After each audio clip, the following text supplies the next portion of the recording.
We have about 10.5 million out-of-school children for Nigeria. Generally speaking, I don't think we have very high-quality teachers. Now, to discuss with me the standard of education in Nigeria. In the university, you are essentially taught theory, professor of engineering. Yes, you cannot fix your own car, you cannot fix... Education is crucial for building a nation. This is why your innovative ideas matter. This sector focuses on providing sustainable solutions to improve the quality of learning and increase access to educational opportunities. Your idea should be a realistic solution to any educational challenges, whether it's centered on administration or focused on learners. It should demonstrate a solid understanding of STEM and offer an innovative edge over existing solutions. Contributing to quality education is a great way to create a future we can be proud of, and we're excited that you're working on it. Visit www.paadc.com/apply today. We have about 10.5 million out-of-school children for Nigeria. Generally speaking, I don't think we have very high-quality teachers. Now, to discuss with me the standard of education in Nigeria. In the university, you are essentially taught theory, professor of engineering. Yes, you cannot fix your own car, you cannot fix... Education is crucial for building a nation. This is why your innovative ideas matter. This sector focuses on providing sustainable solutions to improve the quality of learning and increase access to educational opportunities. Your idea should be a realistic solution to any educational challenges, whether it's centered on administration or focused on learners. It should demonstrate a solid understanding of STEM and offer an innovative edge over existing solutions. Contributing to quality education is a great way to create a future we can be proud of, and we're excited that you're working on it. Visit www.paadc.com/apply today. We have about... Picture a world where food ceases to exist. Debates over the best jollof or who's the better chef become utterly pointless. Now, picture the dire consequences. The world would feel empty, meaningless, and survival would be impossible. It's obvious that agriculture is essential for humanity, but it's also shocking and worrisome to see that there are several factors stopping the agricultural sector from flourishing in Nigeria. What if more Gen Zs were encouraged to venture into agriculture? What if more investors were motivated to put their money into mechanized agriculture? We need you to create sustainable solutions to solve the pressing issue of hunger and food insecurity in agriculture. Visit www.paadc.com/apply today. Picture a world where food ceases to exist. Debates over the best jollof or who's the better chef become utterly pointless. Now, picture the dire consequences. The world would feel empty, meaningless, and survival. Hello there! Here are 6 easy steps to check your NIN status, update your NIN details, and link your NIN yourself. 1. Visit nin.mtn.ng on your browser. 2. Click on the Link Your NIN icon. 3. Before you proceed, submit your phone number and email address to confirm your NIN linkage status. 4. Enter the OTP sent to your number and email address. 5. Also enter your NIN. 6. Submit your request. Just like that, your NIN is now connected, and you can keep enjoying your connection with friends and family. You can also link your NIN via *996# and follow the prompt to link now. Still having issues linking your NIN after trying these steps? Then visit any MTN office near you for assistance today. Hello there! Here are 6 easy steps to check your NIN status, update your NIN details, and link your NIN yourself. 1. Visit nin.mtn.ng on your browser. 2. Click on the Link Your NIN. Nigeria still accounts for a high amount of under-5 child death across the globe. Officials in Cameroon say 29 people have died from cholera in 1 week. They say more than 300 cases of lack of access to safe drinking water, poor health infrastructure, fake drugs, insufficient financial investment, and lack of sufficient health personnel. The health sector is calling for a revolution, noting everything from rural areas with little access to healthcare to the need for innovative pharmaceutical and medical solutions. Imagine a future where Technology closes gaps in healthcare. Providers are equipped with advanced equipment. Real impact is driven by medical solutions. Picture a Nigeria where sustainable solutions merge with cutting-edge technology, ensuring equal access to healthcare for all. We invite visionaries to submit ideas that show originality, creativity, practicality, and marketability. Let's create disruptive solutions together.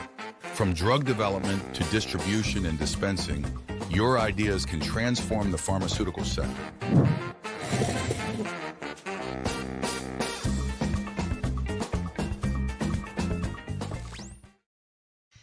Nigeria still accounts for a high amount of under-5 child death across the Health globe. Officials in Cameroon say 29 people have died from cholera in 1 week. They say more than 300 cases of Lack the of disease access have to been safe registered. drinking water, poor health infrastructure, fake drugs, insufficient financial investment, and lack of sufficient health personnel. The health sector is calling for a revolution, noting everything from rural areas with little access to healthcare to the need for innovative pharmaceutical and medical solutions. Imagine a future where technology closes gaps in healthcare. Providers are equipped with advanced equipment. Real impact is driven by medical solutions.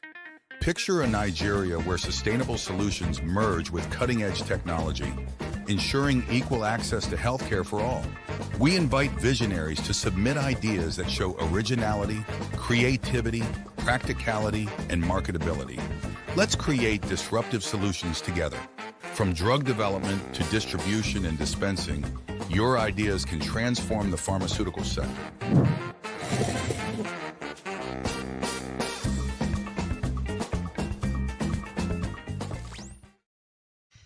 Nigeria still accounts for a high amount of under-5 child death across the Health globe. Officials in Cameroon say 29 people have died from cholera in 1 week. They say more than 300 cases of Lack the of disease access have to been safe registered. drinking water, poor health infrastructure, fake drugs, insufficient financial investment, and lack of sufficient health personnel. The health sector is calling for a revolution, noting everything from rural areas with little access to healthcare to the need for innovative pharmaceutical and medical solutions. Imagine a future where technology closes gaps in healthcare. Providers are equipped with advanced equipment. Real impact is driven by medical solutions.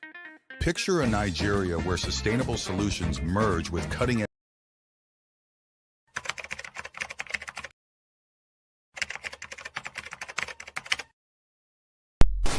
The electricity situation in Nigeria has continued to be a big problem in the country for a while now. Business activities have been stalled as a result of the many hours spent in traffic, leaving commuters less productive into various businesses. According to Africa's Cyber Security Report 2018, various corporate entities in Nigeria and individuals collectively lose up to $800 million to cyber.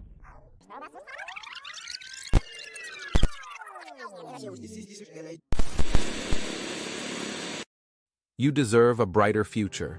Imagine a world where efficient logistics, streamlined transportation, reducing congestion and pollution. Sustainable energy powers our lives reliably and renewably. Ironclad cybersecurity protects our data, fostering trust and opportunity. Preemptive security keeps our communities safe, using advanced technology to stay ahead of threats. Clean water and essential services are accessible to all, ensuring well-being and prosperity. Join us in building a transformed Nigeria, where innovation and technology drive progress. Submit your ideas at PAADC.com/apply and be part of the solution.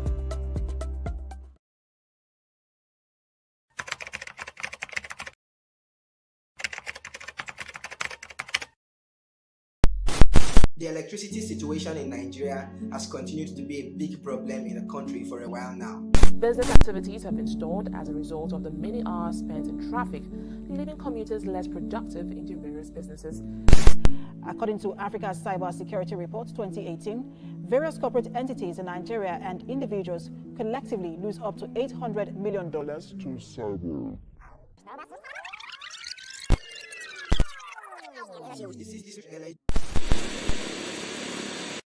You deserve a brighter future. Imagine a world where efficient logistics, streamlined transportation, reducing congestion and pollution. Sustainable energy powers our lives reliably and renewably. Ironclad cybersecurity protects our data, fostering trust and opportunity. Preemptive security keeps our communities safe, using advanced technology to stay ahead of threats. Clean water and essential services are accessible to all, ensuring well-being and prosperity. Join us in building a transformed Nigeria, where innovation and technology drive progress. Submit your ideas at paadc.com/apply and be part of the solution.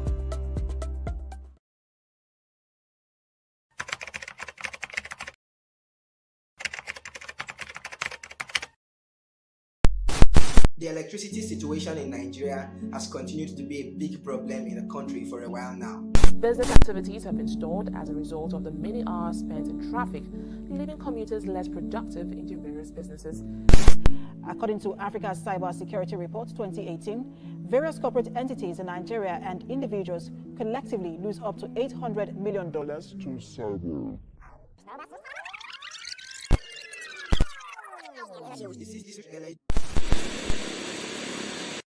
You deserve a brighter future. Imagine a world where efficient logistics, streamlined transportation, reducing congestion and pollution. Sustainable energy powers our lives reliably and renewably. Ironclad cybersecurity protects our data, fostering trust and opportunity. Preemptive security keeps our communities safe, using advanced technology to stay ahead of threats. Clean water and essential services are accessible to all, ensuring well-being and prosperity. Join us in building a transformed Nigeria, where innovation and technology drive progress. Submit your ideas at paadc.com/apply and be part of the solution.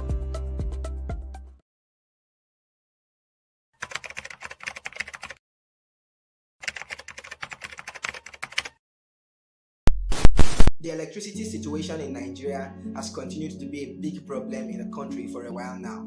Business activities have been stalled as a result of the many hours spent in traffic, leaving commuters less productive in their various businesses. According to Africa's Cybersecurity Report 2018, various corporate entities in Nigeria and individuals collectively lose up to $800 million to cyber.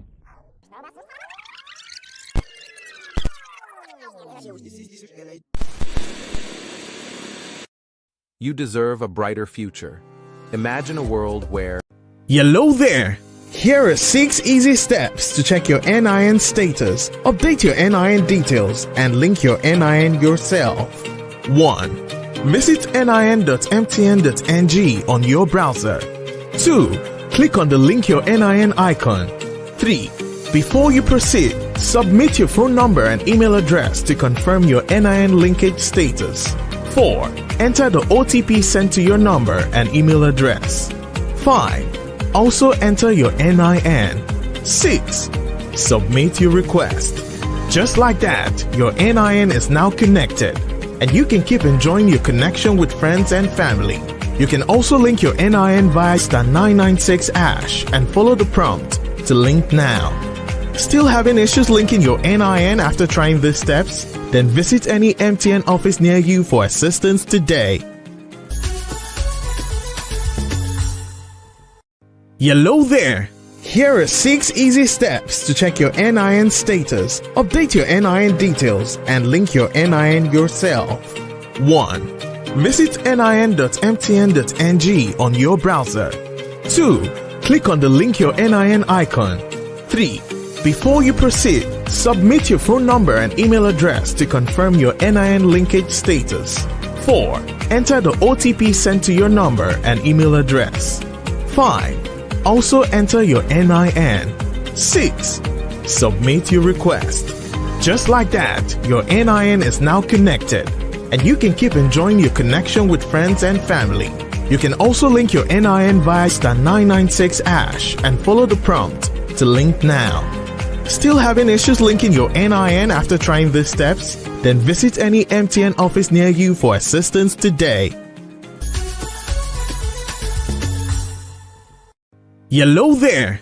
Here are 6 easy steps to check your NIN status, update your NIN details, and link your NIN yourself. 1. Visit nin.mtn.ng on your browser. 2. Click on the link your NIN icon. 3. Before you proceed, submit your phone number and email address to confirm your NIN linkage status. 4. Enter the OTP sent to your number and email address. 5. Also enter your NIN. 6.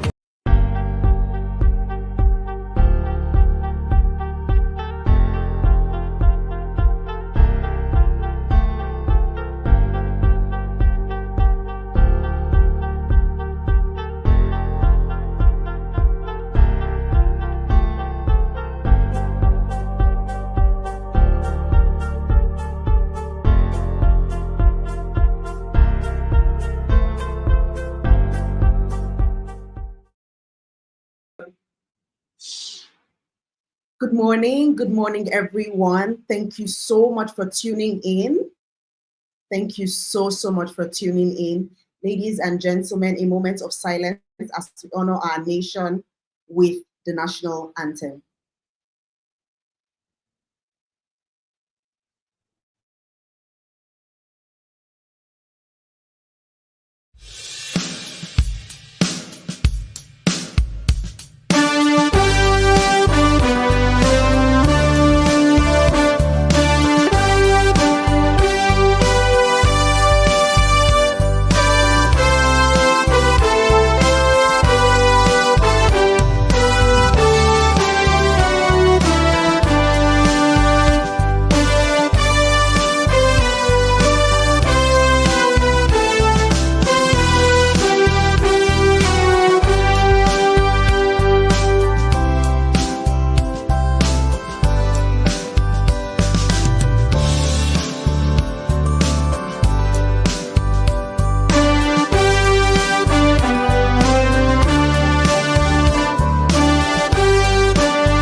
Good morning once again, everyone, and welcome to the 8th edition of the Professor Ayodele Awonjobi Design Competition, where brilliance meets disruption and creativity boldly shakes hands with innovation. My name is Karina Ololo, your ever-enthusiastic MC for today, here to guide you through a thrilling journey where the guide meets a thrilling experience where there are really no limits. I mean, the only limits are in our minds here today. This year's theme, creative disruption, the future of innovation, challenges us to rethink, reimagine, and revolutionize the way we see the world. Today, you will witness sparks of genius, bold ideas that defy tradition, and the kind of ingenuity Professor Ayodele Awonjobi himself would share on. So buckle up and get ready to be inspired by groundbreaking ideas and forward-thinking innovations that push boundaries of what's possible. So without further ado, I will be listing out, the finalists that made it to the top 5 of this competition. So this finalists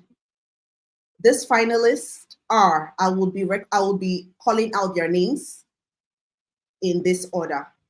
Team Enactus, all the way from Federal University of Technology, MENA.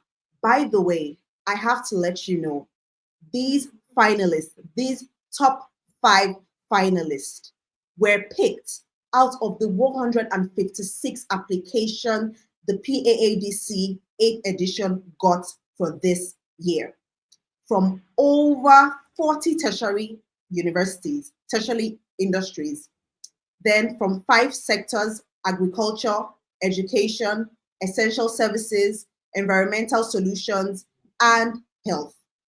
Once again, give it up for Team Enactus from Federal University of Technology, MENA.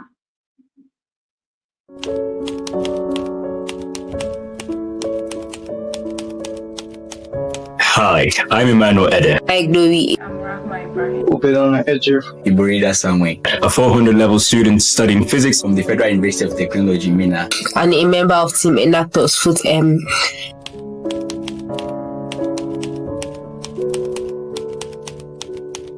I'm absolutely thrilled to be working with PAADC because it stands for technological and innovative challenges. I'm passionate about innovation and entrepreneurship. Tackling real world problems. Problem solver. Can bring change to my world.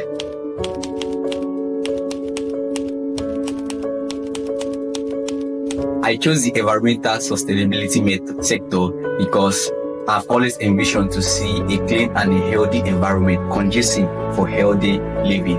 My team pitched EcoCycle for the PAADC 8.0 competition. EcoCycle is all about solving waste issues while creating clean energy.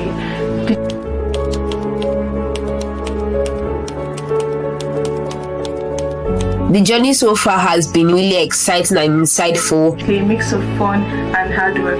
It's not been easy, so thank God we're moving one step at a time. It's been an amazing opportunity for me. Especially the masterclass that we held, who took us through the process of building a business and building a scalable product. Now we've gotten to the finals and we cannot wait to share our project with the rest of the world. I can't wait for where the journey takes us. Recommend to anyone who also wants to bring change to their world to apply for the next round of PAADC competition. Thanks to PAADC for giving us this opportunity. Team Enactus Foot M.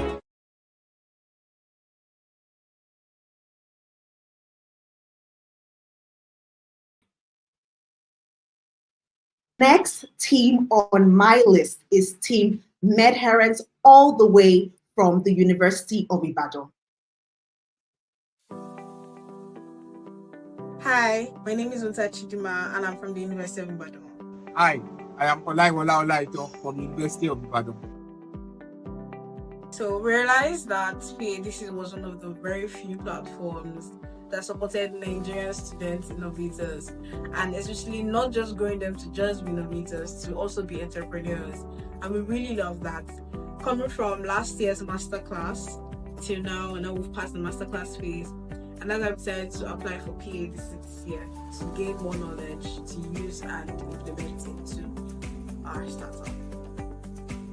We are medical students in training, and we've seen the effect of medication non-adherence on patients with chronic disease. More than 70% of medical conditions require drug therapy, in which patients' adherence to their medication is key to their outcomes. So, in Africa, although there has been a lot of technological advancement in other sectors, the health sector in Africa is still very much on the back when it comes to technological innovations. That is why we have brought our innovation to improve medication adherence in patients with chronic diseases. Our journey so far has been nice. It has been really nice, from the design challenge to the masterclass challenge to the finale. And PAADC creates a lot of opportunities for you to learn from experts, and it's a very rare opportunity, and it's been so nice, and we're so grateful to PAADC.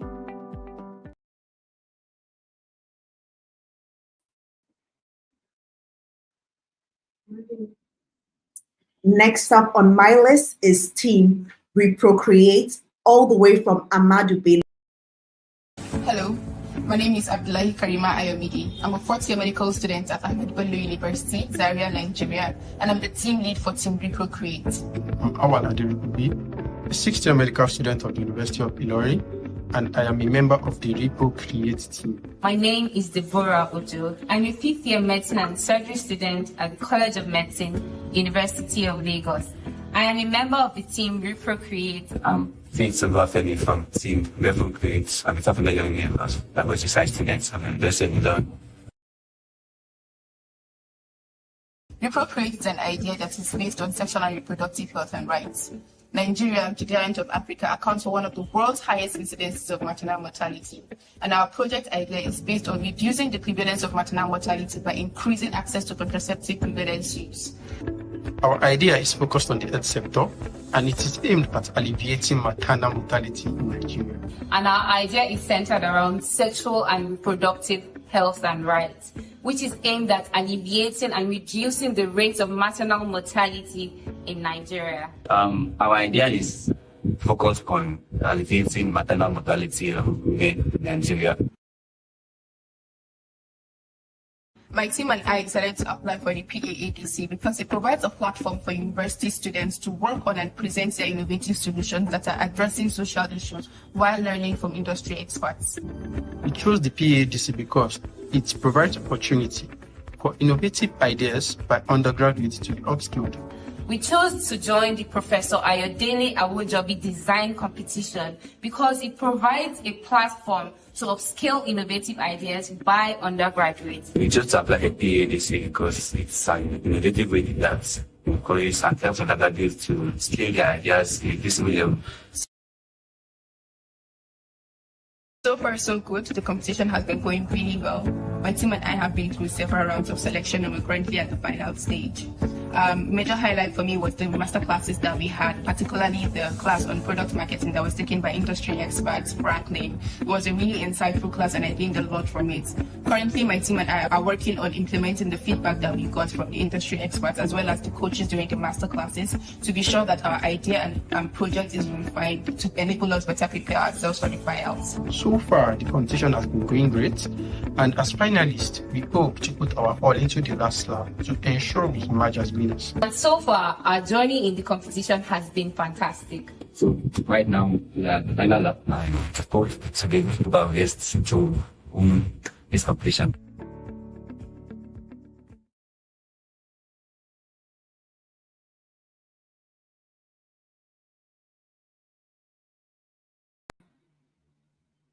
Next up, Team Tropical Test from the University of Ibadan. My name is Odole Abayomi, and this is and we are from Team Tropical Test. We are so happy joining this competition. We chose EdTech because it is our passion. I want to make education very accessible for Nigerian secondary school students. So if I were to describe the experience in this program, I would say transformative, because I personally have learned so much. I've been challenged with my teammates. My mindset has been improved, has been renewed about how exactly to scale this business to a global startup, making more revenues and also improving our brand as a company to do more, especially by other startups also in the program. There have been so much challenge to make more impact and make education accessible for all. Thank you, PAADC, for this great opportunity. We are happy to be a part of the team. Thank you.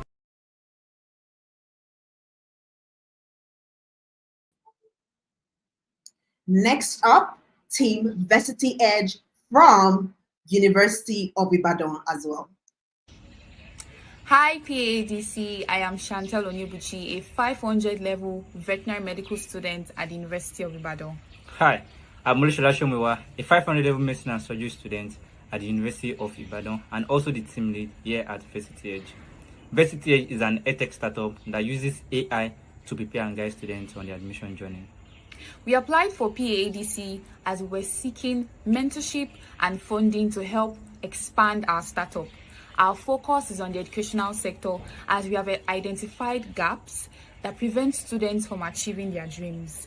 Having experienced admission struggles firsthand, we decided to solve this problem so that other students on the admission journey will not face the same challenges. We're seeking mentorship and funding to scale our startup from University of Ibadan to other universities in Nigeria, transforming hundreds of thousands of dreams to reality. So the journey has been quite fun for us, from the application stage to the design submission to the master classes to the pre-pitch, which was quite intense. Very intense. And now a selected participant of the grand finale.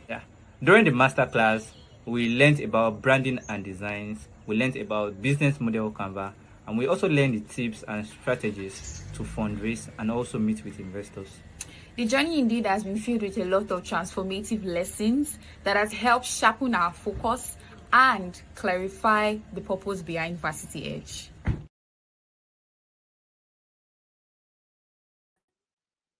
Wow, amazing. Wait to see the innovations they are bringing to the table this year. So, without further ado, I will be welcoming the Dean of the Faculty of Engineering, Professor S.O. I want to welcome our students competing for the Professor Ayodele Awojobi's design competition, the 8th edition. I appreciate all of you for the dedication and desire to be an entrepreneur and also to be an innovator. This competition is a laudable one, as it helps to diffuse and to inculcate in our young engineers or engineers to be the idea of being an entrepreneur. Once this works well, it removes the challenge of being employable after graduation. The challenge of getting a good job, the challenge of doing what's right in the society. Because with this competition now, you already imbibe innovation. You already imbibe the idea or the desire to become an entrepreneur, to become an employer of labor immediately after school. I want to encourage all of you as students, as competitors, to keep this condition alive so that generations coming can also benefit from this laudable program. I want to wish you, on behalf of the Faculty of Engineering, University of Lagos, a successful competition and wishing you God's blessing in your endeavor. Thank you. Thank you so much, Prof.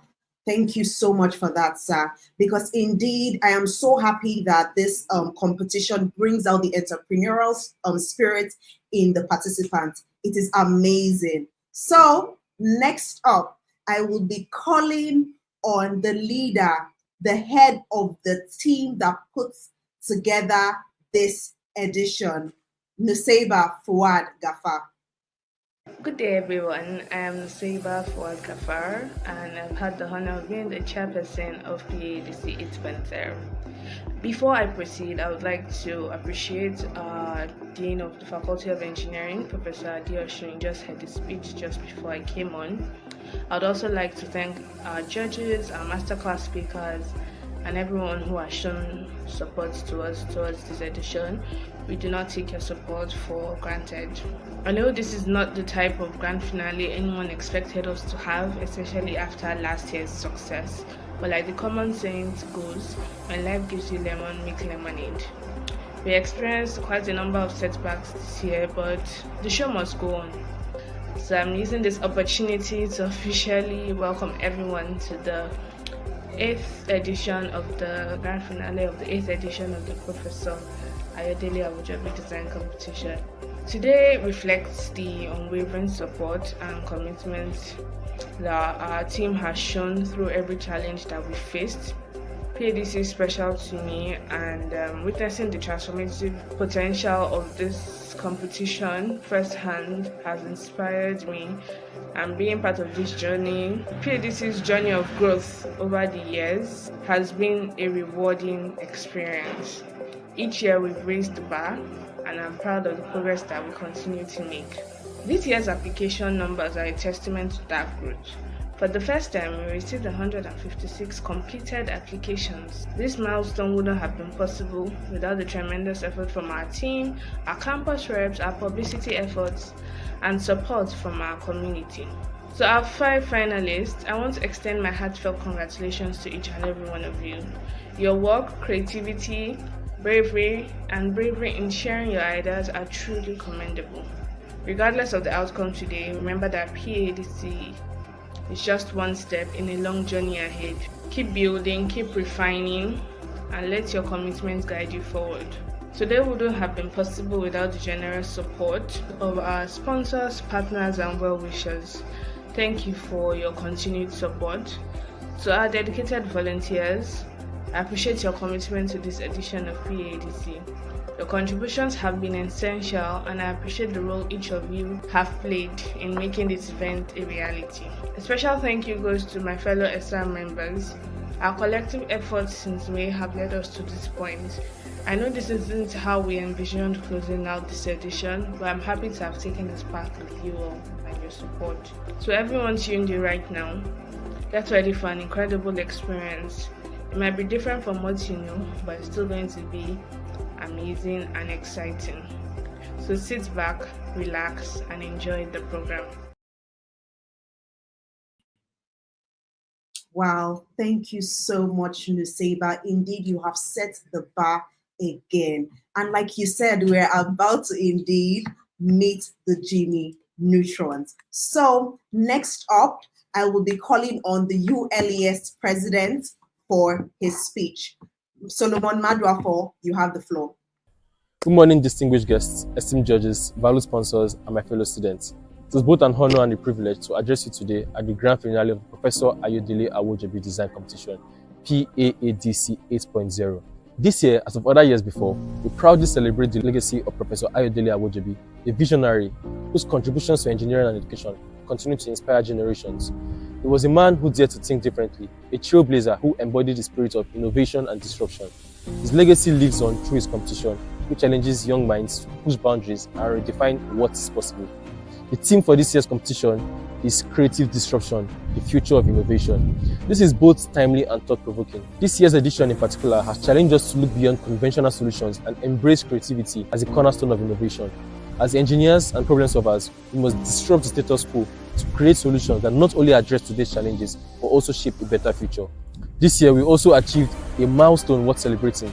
PAADC 8.0 received its highest number of applications ever, an incredible 156 applications from 33 tertiary institutions across Nigeria. This record-breaking participation is a testament to the growing reputation of this competition and the passion of young innovators who are eager to make a difference. So our distinguished judges, we thank you for lending your expertise and time to assess this project. Your dedication ensures that the best ideas receive the recognition they deserve. So our sponsors and partners, your generous support made this competition possible.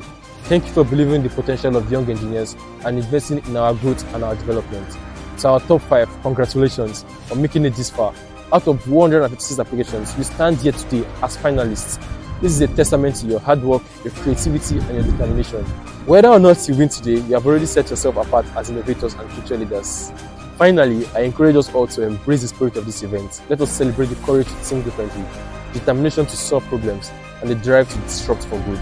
As we witness the finalist speech today, let us not only applaud their ideas, but also commit to nurturing and implementing them to creating meaningful impact. As I close, I leave you with this thought. True innovation requires us to step out of our comfort zone and imagine a world not as it is, but as it could be. Together, we have the power to shape that future. Thank you, and I wish us all a memorable and inspiring event ahead. My name remains Solomon Madufo, President, University of Lagos Engineering Society. ULES starts with you. Thank you so much, Solomon, for that. As we all know, the Faculty of Engineering, UNILAG, has been the host of this competition since its inception in 2017. So now we're about to reward some of you for staying here. So it's time for the raffle draw. I hope every one of you is super excited as I am. So stay tuned.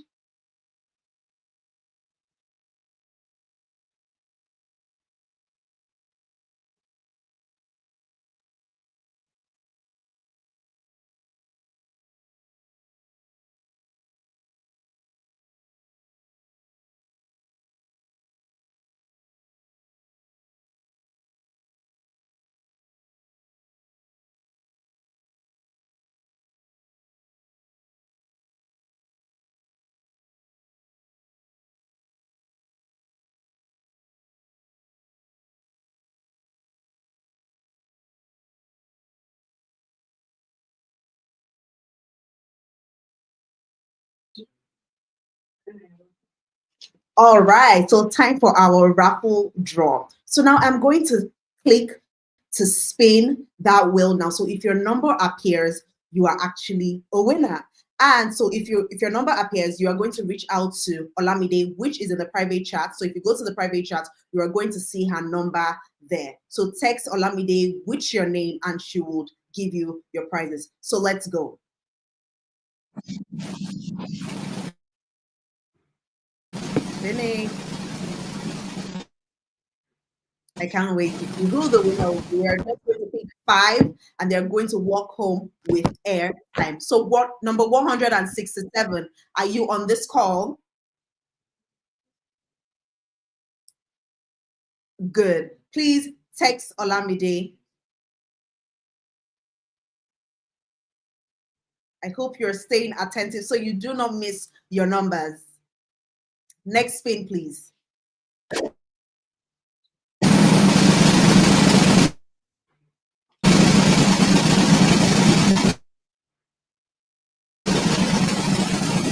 Only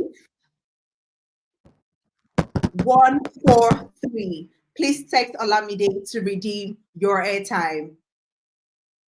Next spin, please.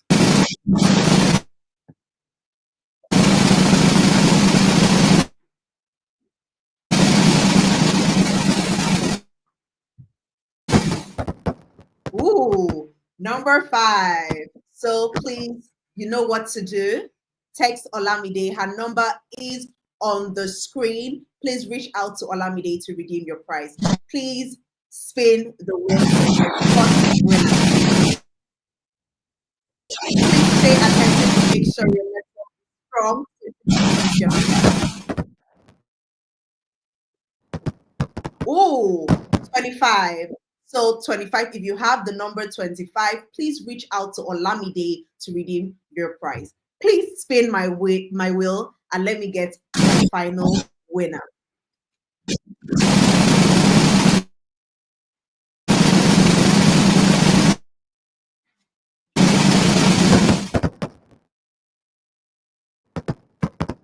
Amazing. 144.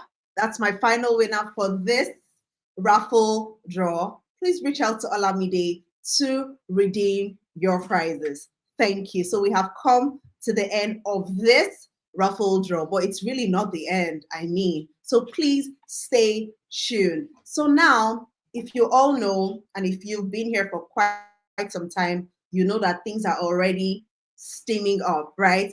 The event is already going into full gear. So now, without further ado, I will be inviting and mentioning our final day judges.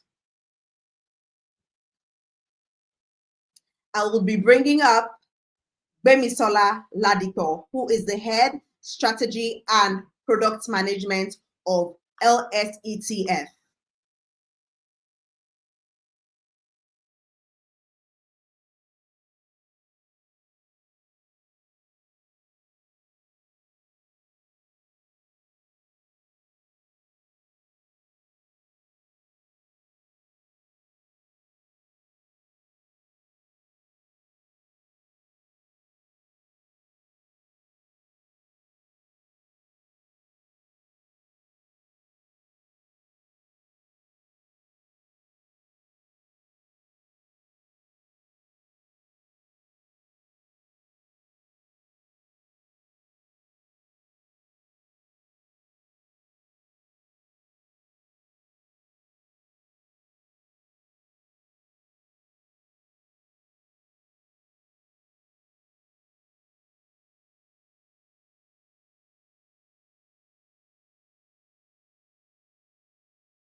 Nigeria still accounts for a high amount of under-5 child death across the globe. Health officials in Cameroon say 29 people have died from cholera in 1 week They say more than 300 cases of lack the of disease access have to been safe registered. drinking water, poor health infrastructure, fake drugs, insufficient financial investment, and lack of sufficient health personnel. The health sector is calling for a revolution, noting everything from rural areas with little access to healthcare to the need for innovative pharmaceutical and medical solutions. Imagine a future where technology closes gaps in healthcare, providers are equipped with advanced equipment, real impact is driven by medical solutions. Picture a Nigeria where sustainable solutions merge with cutting-edge technology, ensuring equal access to healthcare for all. We invite visionaries to submit ideas that show originality, creativity, practicality, and marketability. Let's create disruptive solutions together. From drug development to distribution and dispensing, your ideas can transform the pharmaceutical sector.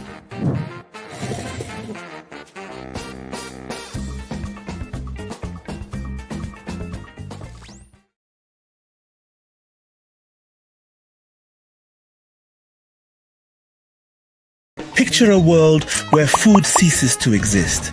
Debates over the best jollof or who's the better chef become utterly pointless. Now, picture the dire consequences. The world would feel empty, meaningless, and survival would be impossible.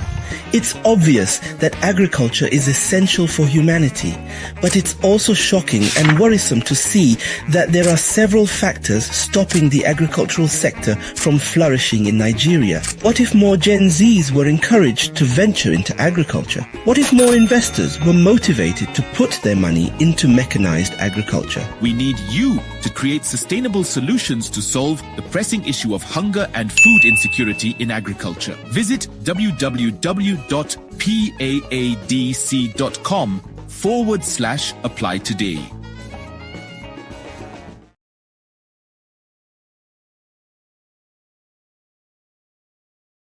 Picture a world where food ceases to exist.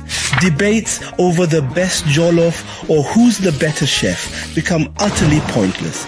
Now, picture the dire consequences. The world would feel empty, meaningless, and survival would be impossible.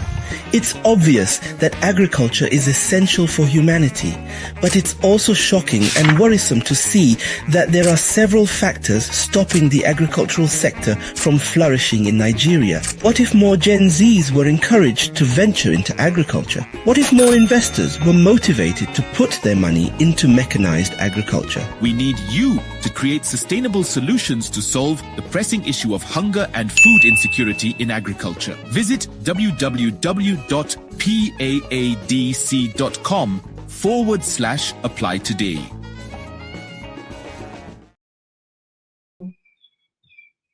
Nice. So I'm going to run through that and I'm going to introduce my event day judges. Like I said, things are already getting steamy. We're going to see who has the best innovation to a problem that they have identified. So first off, without much further ado, I will be introducing my judges. Please, a round of applause for Gbemisola Ladipo, who is the head strategy and product management of LSETF. Awa Undukwe, the co-founder of Awa's Thought Room. Next up on my list is the Global Bitcoin Lead, Human Rights Foundation, and co-founder and director of innovation, Co-Creation Hub, CC Hub. Last but not the least of my judges is Mayowa Adiago, Chief Strategic Alliances and Growth, Advantage Health Africa. Let's make welcome our judges.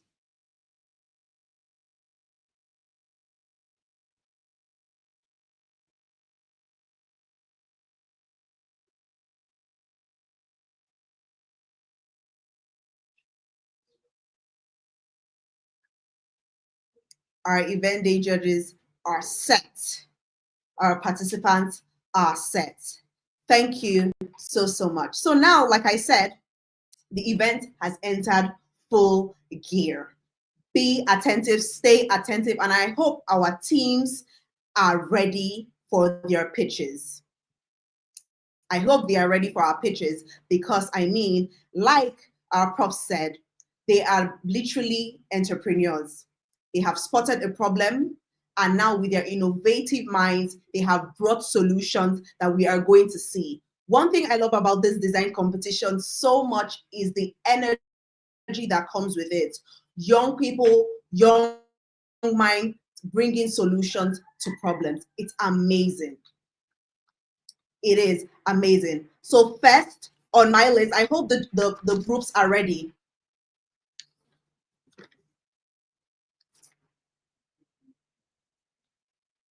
I hope our groups are ready. Okay, so I will be calling on Team Enactus, FUTM, all the way from Federal University of Technology, MENA.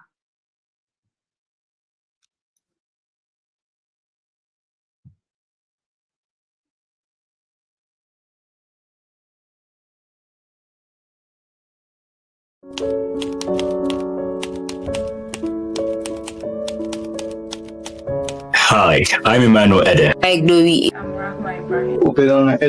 Iborida Samwe, a 400-level student studying physics from the Federal University of Technology, MENA. And a member of Team Enactus, FUTM.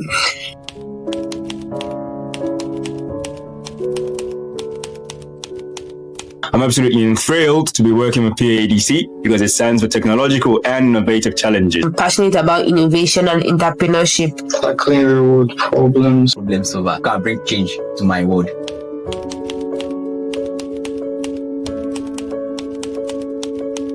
I chose the environmental sustainability sector because I've always envisioned to see a clean and a healthy environment conducive for healthy living. My team pitched EcoCycle for the PAADC 8.0 competition.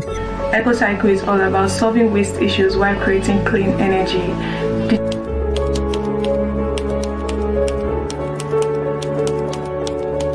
The journey so far has been really exciting and insightful. A mix of fun and hard work.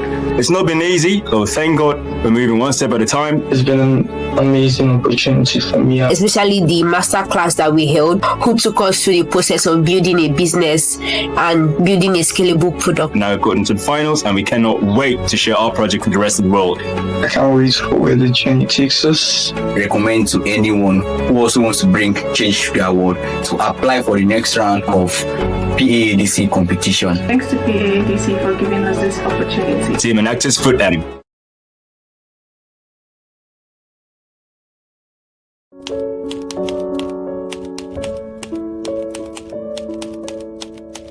Hi, I'm Emmanuel Ede. Hi, Glory. Iborida Samwe, a 400-level student studying physics from the Federal University of Technology, MENA. And a member of Team Enactus, FUTM.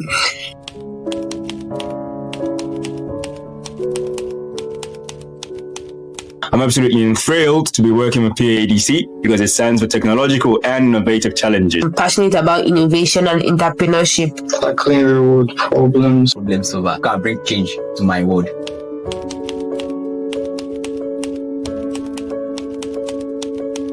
I chose the environmental sustainability sector because I've always envisioned to see a clean and a healthy environment conducive for healthy living.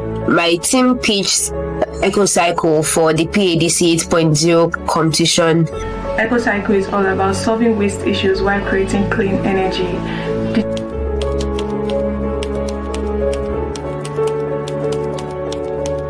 The journey so far has been really exciting and insightful. A mix of fun and hard work. It's not been easy, so thank God we're moving one. Amazing. Team Enactus FUTM is ready. So next on my list is Team Medherent from the University of Ibadan.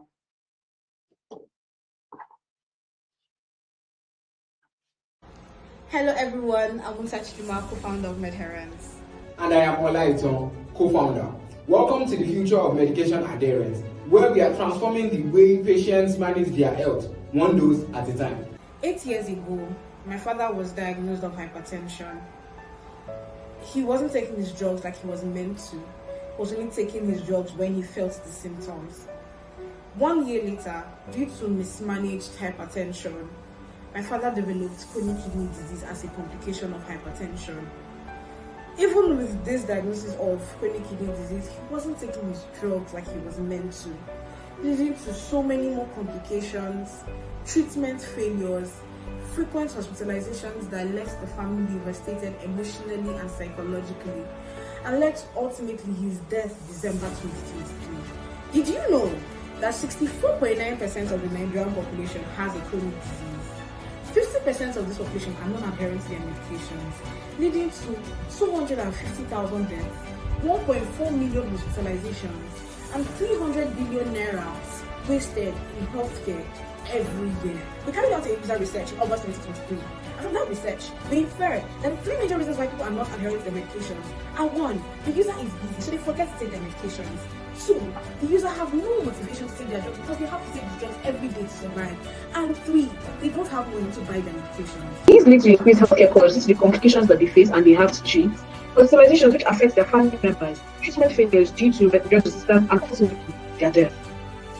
MedHerens is an artificial intelligence-enabled health solution that helps people with chronic diseases adhere to their medications by making the medication intake process fun and rewarding. How do we do this, you might ask? Patients are onboarded by their healthcare providers, which are either hospitals or health insurance companies, who upload their medication regimen, which includes the name of the medication and time to take the medication. The patient logs into the mobile application with their default password provided by the healthcare providers, which they change on first login, just like in the case of the Learning Management System, LMS. The medication regimen is displayed on the patient's dashboard on login. When it is time to take their drugs, the alarm rings when it is 30 minutes before time, at the exact time, and 30 minutes after the time set by the healthcare providers to give patients a 1-hour adherence window to take their medication, giving them flexibility of taking the drugs. When the person accepts the alarm, they are led to the adherence monitor, which works with their phone camera, recording the medication intake, and artificial intelligence verifies the process. When medication intake is confirmed, they receive rewards in form of Medicoin, our proprietary cryptocurrency, which they can withdraw in their local currency. This ensures the rewards are sustainable, as cryptocurrency is hosted on blockchain and traded by crypto traders, increasing the value of the coin over time.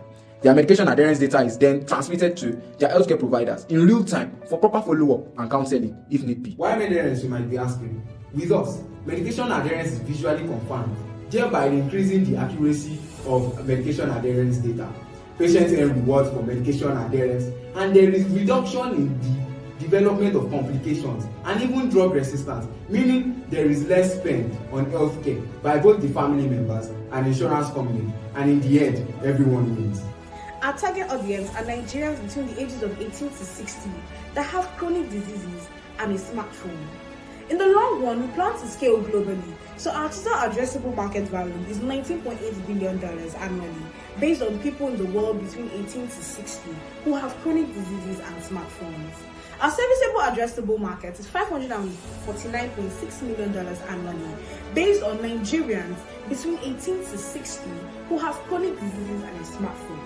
Because we plan to first start with health insurance companies, our serviceable obtainable market is $104 million annually, based on Nigerians who have health insurance and are between 18 to 60, have chronic diseases and a smartphone. We get revenue from the subscriptions of 1,500 naira per month per patient from the healthcare providers and the health insurance companies, and the governance share from the market cap from Medicoin. Our go-to-market strategy includes launching the mobile app for patients on App Store and Play Store, partnering and collaborating with hospitals, health insurance companies, and NGOs that deal with chronic diseases, and also social media campaigns, search engine optimizations, and content marketing. Quarter of 2023, we got accepted into CC Hub's New Innovator Program in conjunction with GIZ, where we won a grant of $5,000. There, we conducted our market research, user research, and competitor research. We also got incorporated with Corporate Affairs Commission, Nigeria. In Q1 2024, we were accepted into Microsoft Startup Founders Hub and we started our development. In Q3 of 2024, we tested our prototype, and in the first quarter of 2025, we hope to do the beta testing of our MVP.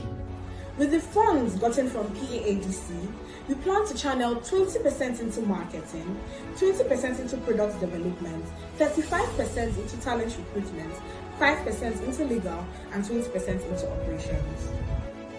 Remember, drugs don't work in people who don't use them. And medication non-adherence is neither just a Nigerian problem, nor is it just an African problem. It is a global problem. Join us as we revolutionize medication adherence globally. Thank you.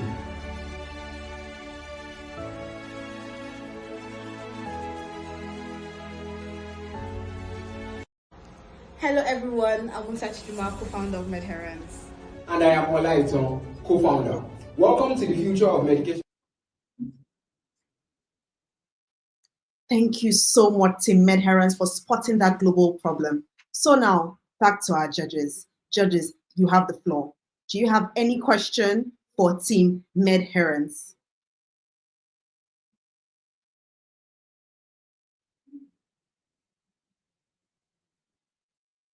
Hello, Maya here. Can you hear me? Please confirm you can hear me. Yes, we can. All right, thank you so much. I have two questions, actually. I wanted to have details on what is to expand on the Microsoft Hub support, one, and two, can you give me more details on the reward system?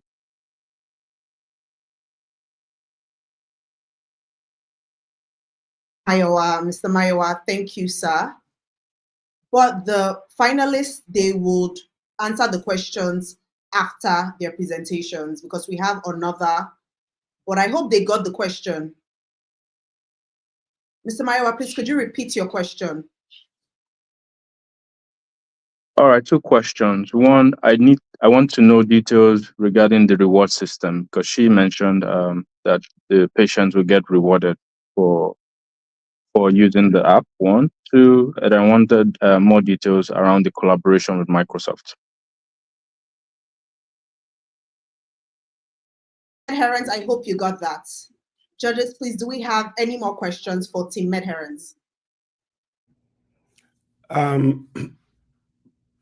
I guess my question is also following up on Mayowa's question, which is why is the team deciding to create their own cryptocurrency, and why are they not just building their solution on the back of existing, more established cryptocurrencies that are out there? Yeah. Got that, sir. Team MedHerence, did you get that? Do we have any more questions for Team MedHerence? Do we have any more questions, judges, before we move into the next team? All right, one last question from me. I want to know, how do they ensure that they stay relevant since they're partnering with health insurance company? The reason is they have the muscle to build similar system. So how do you ensure that you stay relevant and you scale? I hope they got all my questions. Yes, sir, they did.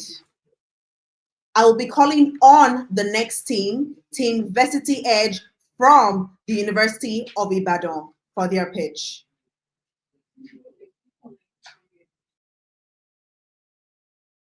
Good day, everyone. Standing on the existing protocol, I am Olusola Shomiwa, a 500 level medical student at the University of Ibadan. And also on this call, my co-founder, Chantel Oyebuchi, a 500 level medical student at the University of Ibadan. We are co-founders at Varsity Edge, an edtech startup that prepares and guides students on their admission journey. The year was 2018 when I secured admission to study medicine and surgery at the University of Ibadan, the only admission out of the 148 graduates from my secondary school. I met my co-founder the same year, who also secured admission, but had been on this journey since 2015. She showed me the struggles and the challenges that students faced on the admission journey. While doing our research and innovation process, we met Chika, a 22-year-old female from Anambra, who had been on this journey for 5 years. Chika had already spent 2.4 million naira on 5 failed attempts to secure medicine and surgery at the University of Lagos. Chika had tried several other means, but none was working. At that moment, Chika was already frustrated and tired, and already determined to try one more time. And if it didn't work, she was going to give up on her dream of becoming a medical doctor and get married. I was curious about the reason why Chika was not getting admission, despite having 338 in one of her JAM score. So I requested for her O-level results, and at that moment, I told her, Chika, you can't secure medicine at the University of Lagos. So immediately, I became one of her enemy, but I extended her a free consultation where I was able to analyze her preferences, her desires, and her past academic achievements, and suggest 10 institutions where she can secure admission, and University of Lagos was not even one of them. Millions of students in Nigeria and across Africa face this same struggle every single year, not because they don't know how to learn, but they lack the right guidance and the right resources to prepare for their admissions exam. Varsity Edge has built an AI-powered admission engine to automate this process, helping millions of students at the same time. Students come on our platform, sign up, tell us about themselves, their past academic achievements, their institution of choice, and preferences. Our AI engine show them their chances of securing admission across various institutions, and also recommend institutions where they have higher chances of securing admission.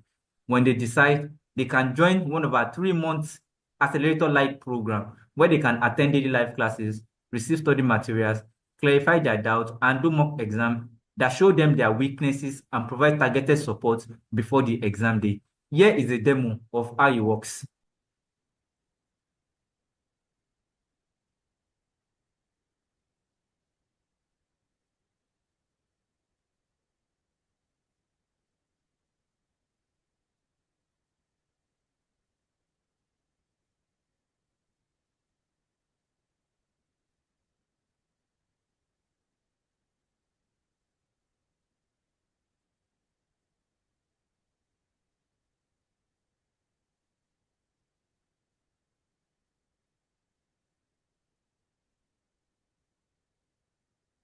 Students can now chat with our AI-powered admissions advisor and receive instant clarification.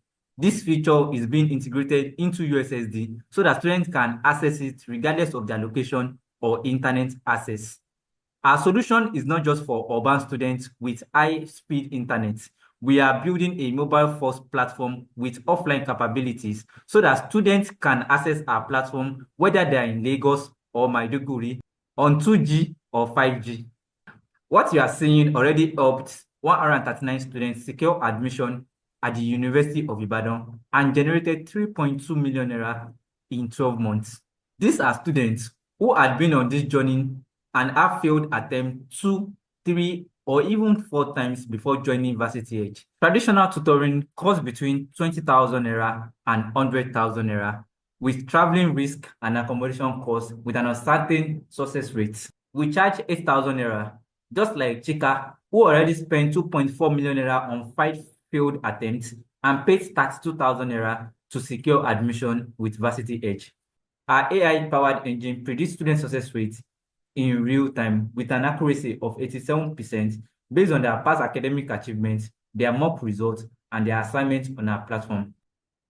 We prepare students virtually for all universities in Nigeria, creating a network effect and making Varsity Edge a go-to platform for any students seeking admission.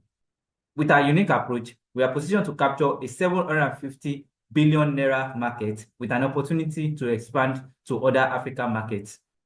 With over 9.4 million students writing admissions exam every single year, we are currently focused on the 2.6 million students who write the UTME and other admissions exam. We want to achieve 40% of this market by 2028, empowering 1.04 million students on their academic journey. We charge each student 8,000 naira per month to attend 40 to 50 live classes and do 2 mock exams. Achieving 40% of this market will allow us to generate a revenue of 33.3 billion naira by 2028. Our path to reach our first 100,000 users in 18 months is divided into 3 phases. At phase 1, we leverage on the existing proven methods to acquire our first 1,000 users. We leverage on influencer marketing and content marketing. As students join our platform, we incentivize them with 3 gig of data to refer 3 to 5 of their friends on our platform, creating a viral loop. In phase 2, we conduct free webinars and give free guides to students across 104 universities. We also partner with top secondary schools for PTA presentation, adoption, and exhibition, allowing us to reach our first 10,000 users in 4 to 9 months.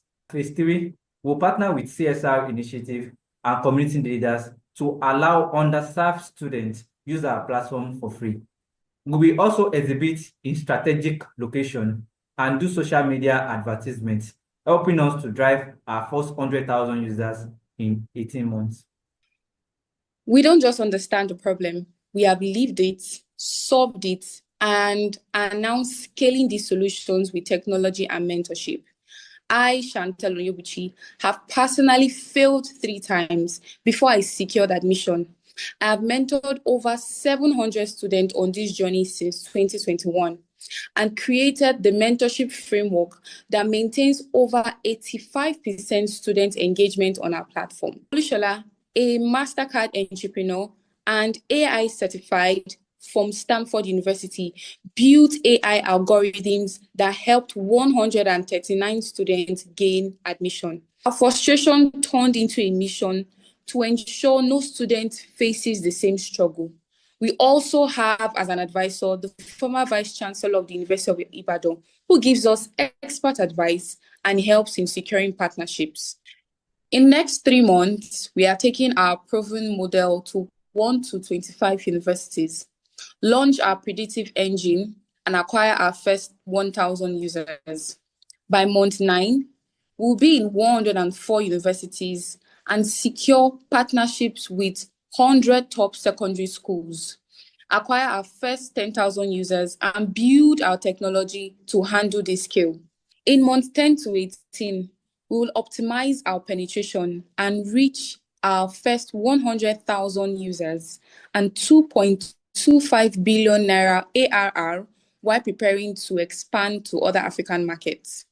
We're raising 375 million naira to fuel our expansion to 104 universities with a clear path to generate 2.25 billion naira in 18 months. With PAADC 2 million naira support and recently won 1.6 million naira from Project Innovation to Market, Varsity Edge will start preparing students for 10 more universities, transform 1,000 dreams into reality, and generate 32 million naira in revenue by the end of 2025.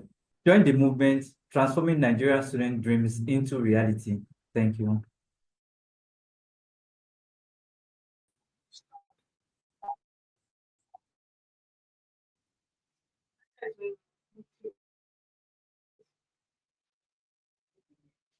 Of Ibadan from Team Varsity Edge.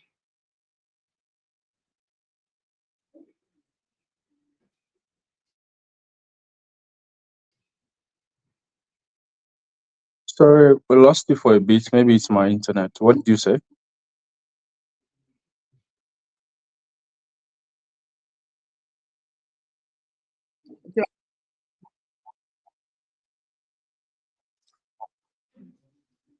Are you asking if we have? Okay. Are you? Yes, we have questions for them, for the team Varsity Edge. All right. I think I just have one question. In the pitch deck, they mentioned they're raising 375 million to reach 100,000 students. And they also mentioned that they'll use the grant from PAADC to reach 1,000 students. So I just wanted to check on their math. 375 to generate 2.2 billion. That means you're going to 6x that amount in that period. For 2 million to generate 32 million, that means you're going to 16x. How are you calculating your mathematics? That's one. And two, based on the grant, you're going to use 2M to reach 1K student. That means you're going to spend around 2K per student. At 375, you're going to reach 100K. So that means you're spending all of that to reach. I just want clarification around those numbers. Thank you. Thank you so much, Mr. Mayowa. I know that Team Varsity Edge got your question, so we're going to be backtracking. Now we're going to be bringing up Team Medherent to answer their questions. Mind you, you have just 3 minutes to answer these questions. Team Medherent, the floor is yours.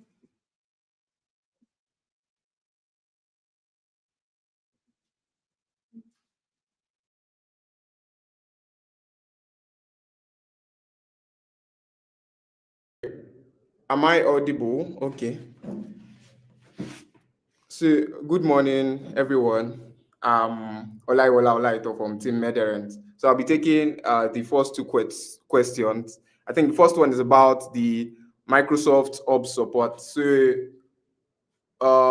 when we were accepted into the Microsoft Hub for startups, we were given free Azure credits for 1 year for development, and we also got premium Microsoft 65 support too. I guess that's like the whole of everything, and we were also added to the community of startup founders under the Microsoft startups founders. So for the reward system is through the cryptocurrency that we said, Medicoin. So on every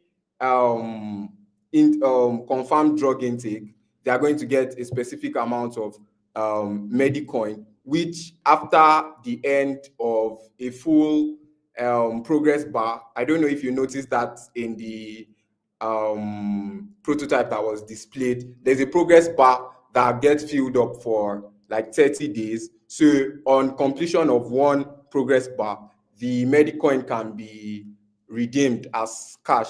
And how do we make sure that there is no dubious, what's the name in it? That's why onboarding is by the healthcare providers or the insurance companies. So it's not just that you go on the App Store and install Medherent and then you start maybe leaking vitamin C in front of it. No, your medication regimen is going to be uploaded by the healthcare providers, and what you just need to do is take the drug at the time that was set.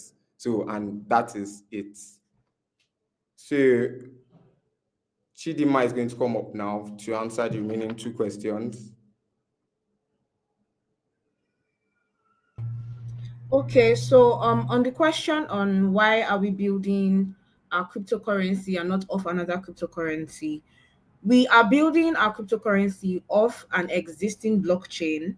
However, we are making it our proprietary cryptocurrency so that we would have control over the supply and the tokenomics, because seeing as we're incentivizing these people, we would need to control how much they get so that we are not deemed as frauds. Then also how to stay relevant partnering with health insurance companies. For that question, we our unique selling point is the incentivization and gamification, because we realize that people are not motivated to take their drugs. One, because they don't have money to buy their drugs, so we plan to incentivize them. And also, when we complete our beta testing, we plan to get an IP on our product. Thank you.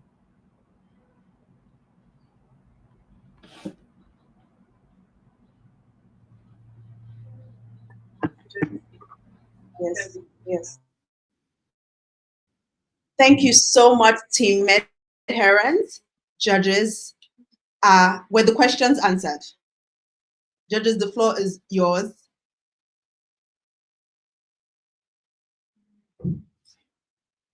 Were the questions properly answered? Yeah, to be fair, yes, it was properly answered. It's just the last bit, how to stay relevant. Then I don't think she hit the nail on the head in terms of said the. I Judges, you think she have the just. floor. Yes, We can want you to hear know me? if the questions you threw at Team Medherent were answered. So I've been Or speaking. if you have more questions. Can anyone hear? I think there's a delay. Maiwa, we can hear you clearly. Okay, from my own end, I guess. Yeah. Okay, if you can hear me now, I'm just touching on the last question, how stay relevant and scale, especially they're partnering with HMOs, and HMOs have the financial muscle to build the same system. I think if you can rephrase your answer again. Maybe think through the question and rephrase your answer. I think I'm willing to give you another chance to make an attempt on that question, please.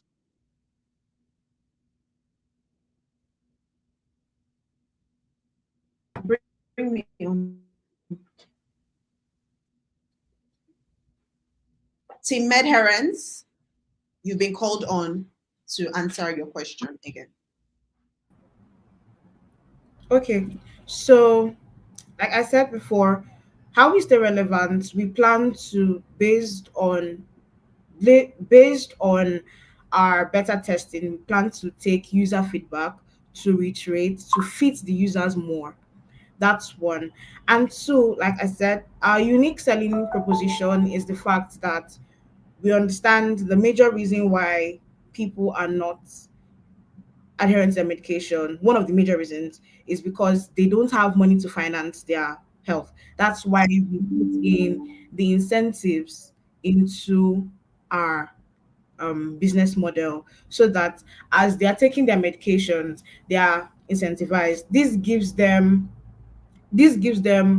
um, on the spot gratification of their adherence, telling them, okay, you are actually doing something, because we know that these people really don't want to take their medications because don't take their medications because they are tired of it and they don't have money, and their family members need to monitor them, so we help them with that. Sorry, does that answer your question? And we also plan to get an IP for our products. That way we stay relevant in the market. All right, thank you. I still have a follow-up on the question around your crypto coin. How is it generated? Where you the rewards you're giving them? Who is giving you the rewards? Where is it coming from? And there are too many crypto coins out there that are worthless or worth nothing. And it feels to me like you want to create another one. Why do that? Why don't you instead reward them with, say, Bitcoin, which is cryptocurrency that already has value and is or has controlled supply?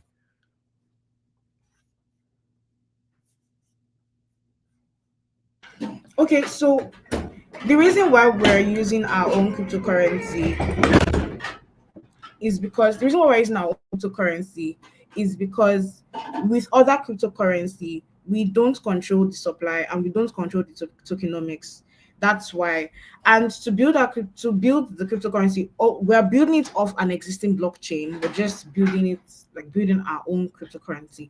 So how we do, we plan to first fund the liquidity pool, and then we promote the coin to be traded. We don't plan for it to be the major source of income for us or revenue for us. The major purpose of the cryptocurrency is to incentivize the users. I don't know if you're familiar with Sweatcoin. That's the same model Sweatcoin uses. So for Sweatcoin, the more you walk, the more you are incentivized. So that's the same model we're using. Does this answer your question? It does, it doesn't, but I think it's part of a bigger challenge. You're creating a new money that effectively is worthless. And my point is, I don't know if I'll be incentivized because of coin that's worth nothing. I don't particularly agree that you controlling necessarily supply of the coin necessarily adds any value to them. So it's, do I want to take your funny money that I don't know what I can use it for versus money that's already been created elsewhere that actually has value? And and the business model for how you're giving me that value, I think, is something that's still not totally clear. But yeah, you don't need to. I think it's stuff that you can think more on, and think of how you improve going forward.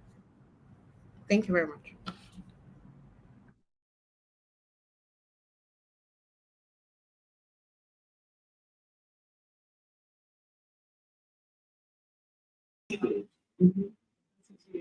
Thank you so much, judges. I will be calling on the next team, Varsity Edge from the University of Ibadan to answer their questions. I don't think we all give. I think there was just one question for first year. Do you want us to give them more questions now? Yes, sir. Okay, so my question is, I'm still not completely clear on what exactly it is they're teaching people. Are they teaching them, are they educating them on JAM questions or post UTME questions? Like what happens in those 40 to 50 classes that people go on? And I have a question around their AI model and the data that they're using within that AI model. Like how are they populating the data on schools, on courses, on admissions, and what's the scope of the data that they have access to? Thank you, Mr. Femi. Mr. Awa, do you have any question for Teamversity Edge?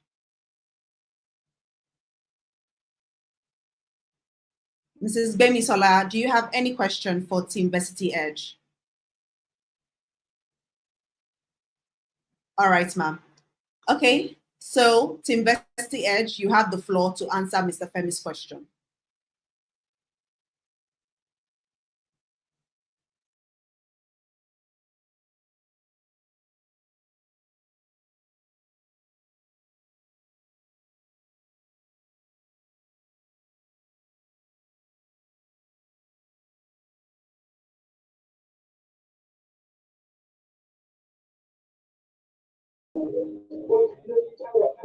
Good morning, judges. Please, I would like to confirm, can you hear me?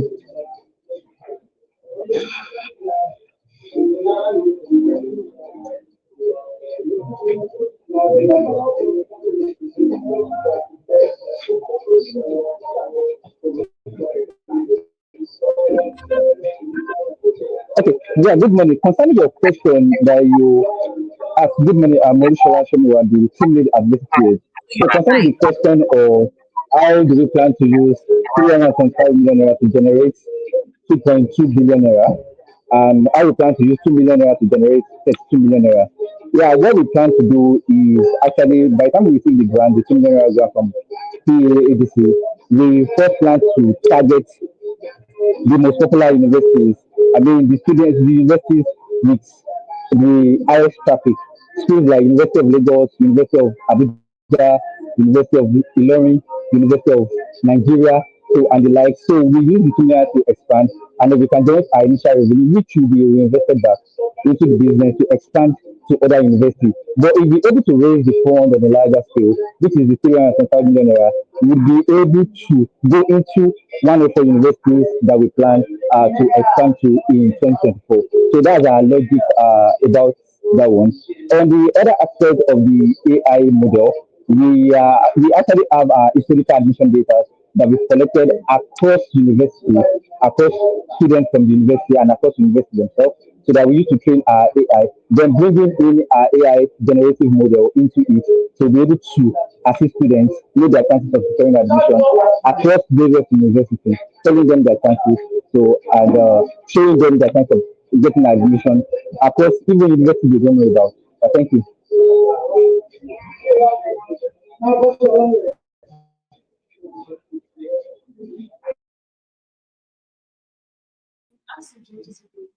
Wow, Teamversity Edge. I couldn't hear you. I just hope the judges could.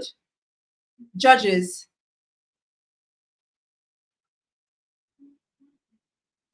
Judges, did you hear?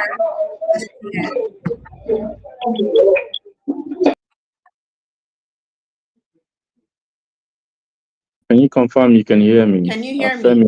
Judges. Yes, Maiwa, I can hear you. Okay, so the problem is from. Yes, we can hear you now. All right, good. I try to pick one or two sentences. I think he still didn't answer my question. What I asked is, how do you use 2 million to generate 32 million and use 375 million to generate 2.2 billion? So one is 6x, one is 16x. So the strategy for generating 32 million is probably the same strategy to generate 2 billion, not more. Yeah. So he hasn't really answered the question. He didn't answer Femi's question. I want to know, can anybody hear me? Oh, we can Yes. hear you. Oh, okay, because I'm really sorry. I think I came in and there was a change in time, and I'm trying to catch up and know what is going on. So when you asked if I had a question, I didn't even get to, listen to the pitch. So probably as you guys are going, I will understand and know what is going on and probably catch up. Totally fine. Welcome. Thank you. We have three more teams. So I will be calling on Team Vesti Edge to re-answer Mr. Mayowa's question. Well, all the questions. All right. Femi's Yeah, question. thank you so much. Thank you so much, Mr. Mayowa. I probably due to my network, I explained that we want to raise 305 million naira to generate 2.2 billion naira and reach 100,000 students. And also, the 2 million naira grant from project PADC will be used to reach 1,000 students and generate 32 million naira. And the way we're doing it is that with the 2 million naira from PADC, we want to just prepare students for schools with highest number of students. Schools like University of Lagos, schools like University of Ilorin, schools like University of Abuja, University of Nigeria, the popular schools where the students go. I mean, most of them go every single year. So, and from the same year, we'll be able to reach 1,000 using our go-to-market strategy from them and generate 60 million naira based on what has worked for us in the past. Then we'll be able to raise the 375 million naira, which is an approximately 250K dollars. We'll be able to expand into the 104 universities that we that I said about in our go slide. The 104 university that we plan to go to, so we'll be able to go to those universities and we're able to acquire students from them. Though the money that we get will be reinvested back to ensure that we can reach our target of the 100,000 students. For the AI model, I said we have collected data across universities. We collected data across universities from the institution, data that we see on the website, data that we collected from the students to understand how admissions process works. So we have a base of historical admission data, and we're building an AI engine that can help students based on that data and based on the students' past academic achievements to predict their chances of securing admission across those universities. And we also recommend institutions where they have higher chances of securing admission. Thank you.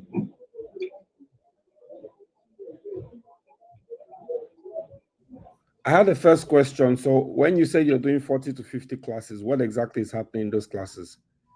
Are you preparing them for post-PME tests? Are you preparing them for JAMB lessons? Like, what exactly are they doing? Yes, at the moment, we're trying to prepare students for JAMB lessons. So by the time the positioning exam comes, 4 months to the exam, we start our positioning classes across all the universities that I've talked about, the most popular universities with the 2 million naira. So what happened is that what we noticed is that students are in places that they don't have dedicated parent center. For example, let's take the University of Lagos. For University of Lagos, centers for University of Lagos are only around University of Lagos. The students are coming from Abuja, they are coming from Enugu, they are coming from everywhere across the country. So these students would have to travel down if they really want to attend dedicated centers at the University of Lagos. So what we do for them is that we prepare them through those classes while they stay on in their houses. They don't spend accommodation risk, they don't risk their life in an unknown places. And then they don't need to spend on accommodation or they don't even need to spend on travels. We prepare them from wherever they are without them leaving their parents.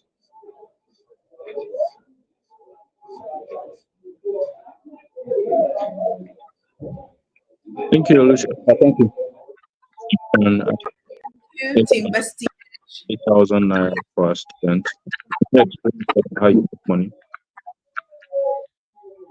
Mr. Maiwa, please, I can't really hear the question very well. I was asking, you charge per student for what period? Just explain how you make money. Okay, yeah, how we make money is that we charge each student 8,000 naira per month to attend 40 to 50 live classes and do two mock exams that identify their strengths and then provide their weaknesses and provide targeted support.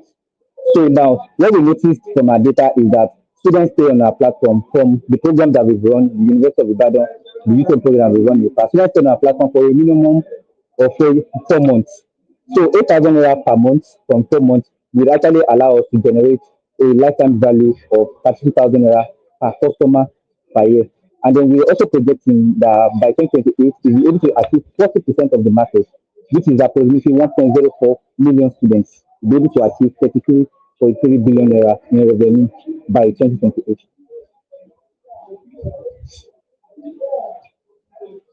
Thank you. Yeah, thank you. All right. Thank you so much, Mr. Mayor.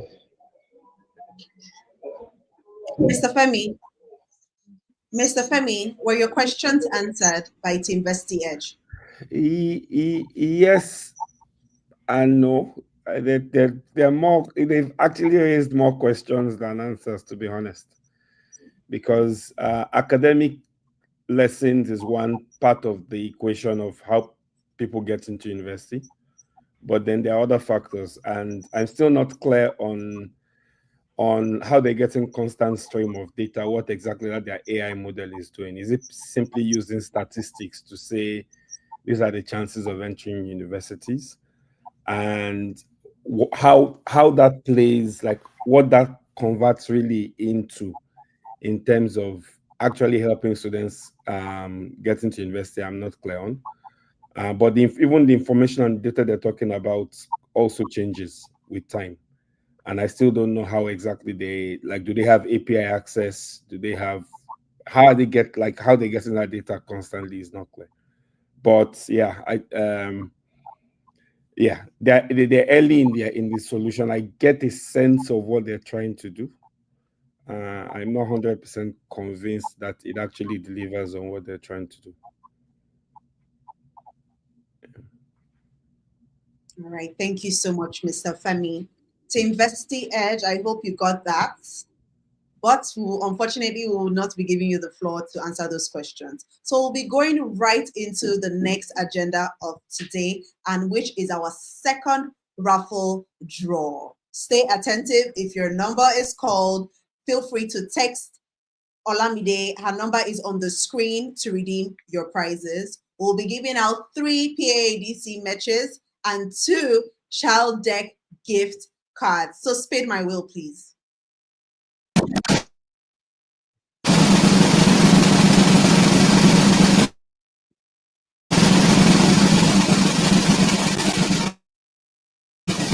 Have it. 23, you have gotten a prize. So please reach out to Olamide. Her number is on the screen. Spin my wheel, please.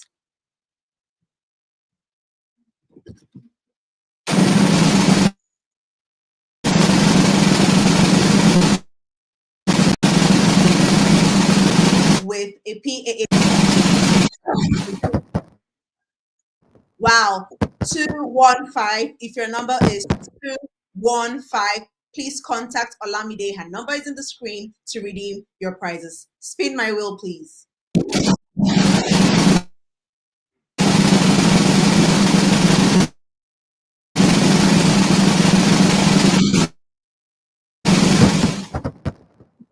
Wow, okay.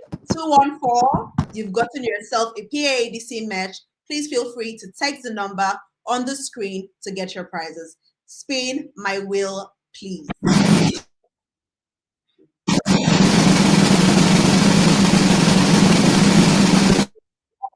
Lucky winner deck gift card. Wow. Okay, number 241, you just won yourself a child deck gift card. Text Olamide to get your prize. So my last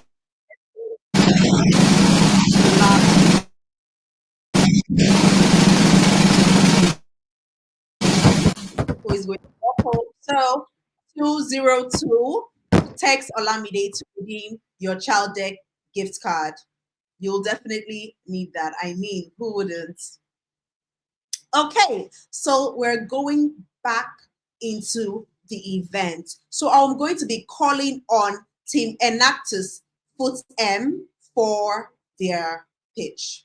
Late 2015, my family went bankrupt. My dad lost his job and we were forced to live off subsistence farming for the next 5 years. Within that period, my family's only source of cooking fuel was horse firewood. The same thing that gave me a permanent scar under my left eye and created breathing problems and eye problems for my. Did you know? Nigeria has a very high amount of organic waste production. About 50% of municipal waste is organic.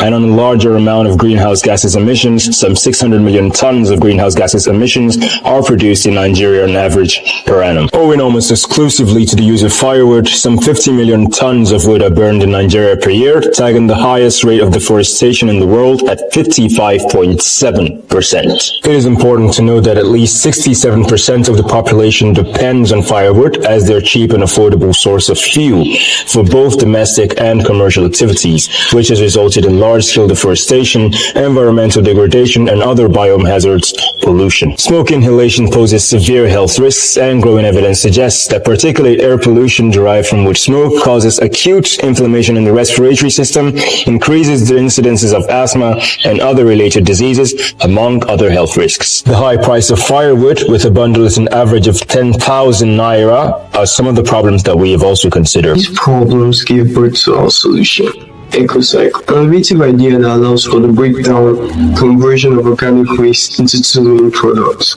biogas, a fuel source, and biofertilizer, manure. This is achieved through the production, sale, installation, and maintenance of biodigesters, which are simple airtight containers allowing for the breakdown of organic waste into our desired products. The anaerobic digestion process is carried out in three main steps: hydrolysis, acidification, and methanogenation. The organic substance is soaked in a separate container by the user and is fed into the biodigester. After anaerobic digestion, the gas is produced and fed to the burners through a pipe network. The slurry is also produced and collected via a tap on the biodigester. We went ahead to optimize our gas production using MATLAB, considering carbon-nitrogen ratio, methane potential, total solid and volatile solid percentages, which are determining factors of gas production. With proper maintenance, a typical biodigester can last or achieve a lifespan of 20 to 30 years. Our value proposition lies in addressing pressing challenges while offering long-term benefits for rural households and the environment. Imagine a typical rural family of 5 spending an average of 10,000 naira monthly on firewood, amounting to 120,000 naira annually. With our biodigesters, they make a one-time investment, saving significant costs over time while gaining access to a sustainable energy source. Beyond cost savings, there's the invaluable benefit of improved health. Using firewood for cooking exposes families, especially women and children, to harmful smoke, leading to respiratory problems. Our biodigesters minimizes this exposure, creating a safer and healthier cooking experience. The environmental impact is another powerful advantage. Biogas can effectively replace kerosene and coal, reducing deforestation and greenhouse gas emissions by cutting wood fuel consumption by up to 66%. Targets rural and semi-urban households in northern Nigeria, where many rely on kerosene, coal, and firewood for cooking. This household, alongside farms with abundant organic waste and large-scale agricultural businesses seeking sustainable practices, represents key beneficiary of our biogas system. The market is vast, with a total addressable market of 50 million households, translating to 3 trillion in revenue. With current infrastructure, serviceable addressable markets includes 25 million households valued at 1.5 trillion naira. Initially, we aim to capture the serviceable obtainable market of 1 million households, generating 60 billion naira. Partnerships with organizations like Lagos State Waste Management Agency and All Farmers Association of Nigeria will enable efficient outreach and adoption. AAARRR framework drives customer engagement. Awareness campaigns through NGOs, expos, and local influencers will educate users. Accessible distribution channels and incentives will boost acquisition, while training helplines and guarantees support activation. Retention efforts include maintenance services and feedback systems, with referral rewards encouraging further growth. This strategy ensures we meet demand, empower communities, and foster a sustainable business. In terms of competition, countries like India, the USA, and some other African countries countries already employ biogas technologies for gas, electricity, and energy generation and/or production. On the local scene, however, our product EcoCycle is a low-cost solution affordable to rural and low-income households, with a core mission to reduce global warming and promote sustainable energy. This is EcoCycle's competitive advantage over companies like New Generation Biotechnology Global Limited and Bioenergy Nigeria Limited. EcoCycle is an affordable, eco-friendly solution with dual benefits in terms of gas and fertilizer production. For our business model, the cost of production for the 50-liter biodigesters is 25,000 naira, while the cost of production for the 100-liter biodigester is 50,000 naira. We intend to sell the 50-liter biodigester at 50,000 naira and also the 100-liter biodigester at 70,000 naira, giving us a profit margin of 50%. Also, we intend to introduce the maintenance of biodigester, which will be charged at 10,000 naira per quarter. With time, we will introduce remote monitoring and collection of data from this biodigester, which will be done through MATLAB Pinspeak and sensors. We also intend to apply for funds at the United Nations Development Program Bank, through the Lumelu Fund, Federal Ministry of Environmental and Energy Fund, and the Global Climate Fund. For implementation, we plan on kickstarting the production and sales of mini biodigesters. The only one at hand is our DIY biodigester, which is unsuitable. This will come alongside user manuals. From there, we plan on registering business along with the Corporate Affairs Commission and obtaining accreditation from the Standard Organization of Nigeria, along with other organizations. After which, we intend on establishing key partnerships with bodies like the All Farmers Association of Nigeria and with government waste agencies like LOM. Finally, we intend to launch biogas plants in urban areas and compress the gas into cylinders for sale. For our financial projection, the estimated net revenue at our first year is 1.2 million. For our second year, an estimated net revenue of 1.9 million. And at the third year, an estimated net revenue of 2.7 million. The solution is aligned with 4 of the United Nations Sustainable Development Goals, SDG 11, Sustainable Cities and Communities. By addressing waste management challenges, we are promoting sustainable cities. SDG 13, Climate Action. Conversion to gas and digesters reduces greenhouse gases emission by contributing to climate action. SDG 7, Affordable and Clean Energy. Our solution provides cleaner and eco-friendly resources to alternative energy resources. SDG 12, Responsible Consumption and Production. By transformation of waste, we promote sustainable production patterns. Thanks for listening.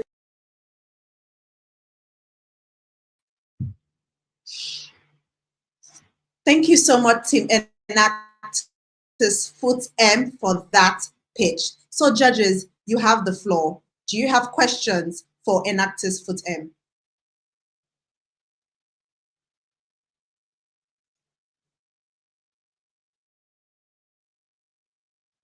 Judges, do you have questions? Mr. Awa? Since I came late, I think I should get it running. Yes. Yeah, I actually listened to all of that, but I want to come from the business angle. I'm being an investor myself. I have a few questions to ask. Already, I still find it hard to understand exactly who their target audience, is. Because I know that biodigesters are not new technology, which is a simple truth. I mean, it's been existing for a while. And we already have established competitors, which they mentioned, right? And there's similar technologies available everywhere. And so I'm trying to understand when they said one of their selling points is helping us save money or helping their target audience save money. I want to know first, who are their target audience and how did they even get their data in the first place? That is my first question. My second question is for rural communities, if that is one of the target audience from what I'm for what I'm actually for what I watched, the investment required initially, which is between 25,000 to I can't remember, that video was fast, Do you think? 50 to 75,000. Oh, thank you. Do you think that's what they call the Porter 5 system, where you talk about alternatives? Don't you think there are other alternatives that will make this rural? I mean, there's a reason why they're in rural environment. Money is a problem. So if I was in a rural environment, man, I'm gonna go with my firewood because this is an alternative, easy alternative. And also, we talk about maintenance costs. I think that's threw me away because after that, then they still have maintenance costs. We know what is going on in the economy today. And the competitors, how much they didn't tell us, how much are they charging? How much is their maintenance?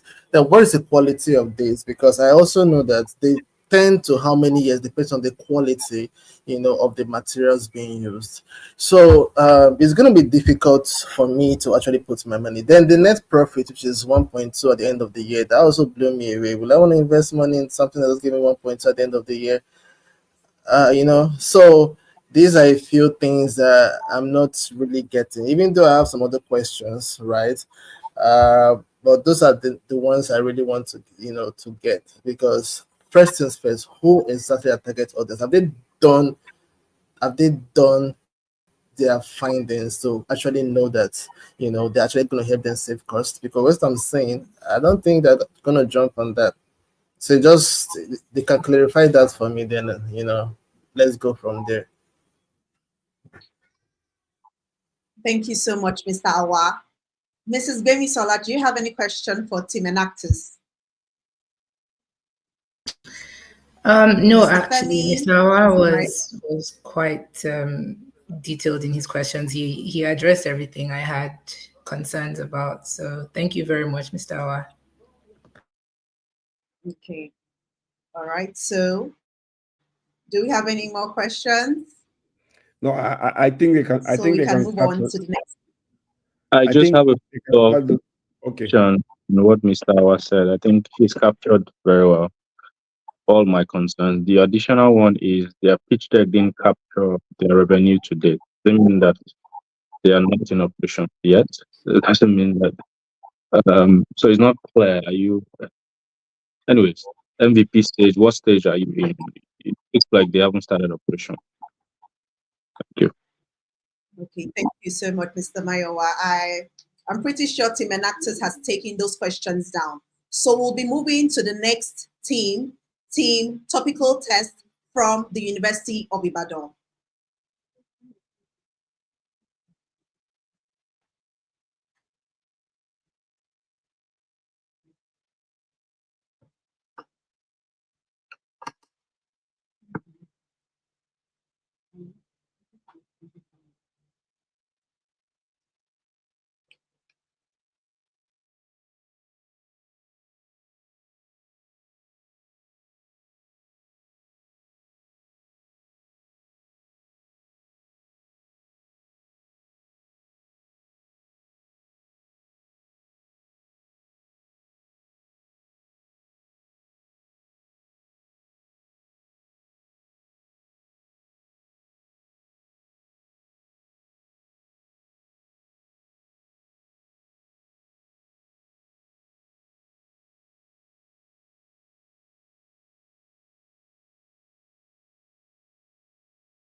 My name is Odoli Abayomi, and this is and we are from Team Topical Test. We are so happy joining this competition.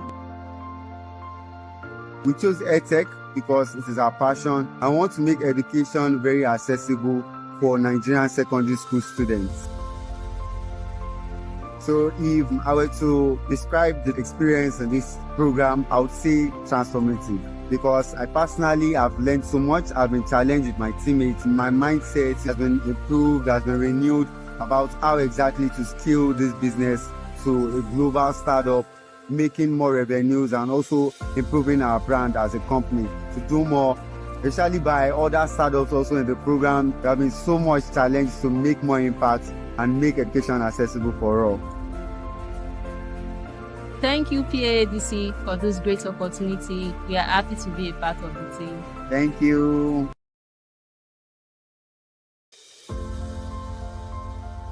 My name is Odoli Abayomi, and this is and we are from Team Topical Test. We are so happy joining this competition. We chose EdTech because it is our passion and want to make education very accessible for Nigerian secondary school students. So if I were to describe the experience in this program, I would say transformative, because I personally have learned so much. I've been challenged with my teammates. My mindset has been improved, has been renewed about how exactly to scale this business to a global startup, making more revenues and also improving our brand as a company to do more, especially by other startups also in the program. There have been so much challenge to make more impact and make education accessible for all. Thank you, PAADC, for this great opportunity. We are happy to be a part of the team. Thank you.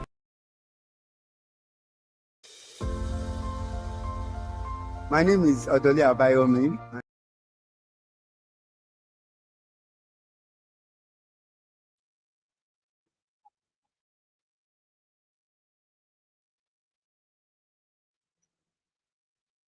All right. Thank you so much. But Judge, we're having some technical issues, but enactors for their answers.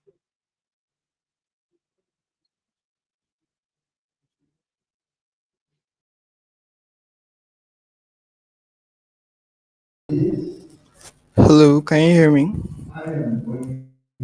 Please, can you confirm if you can hear me? Hello?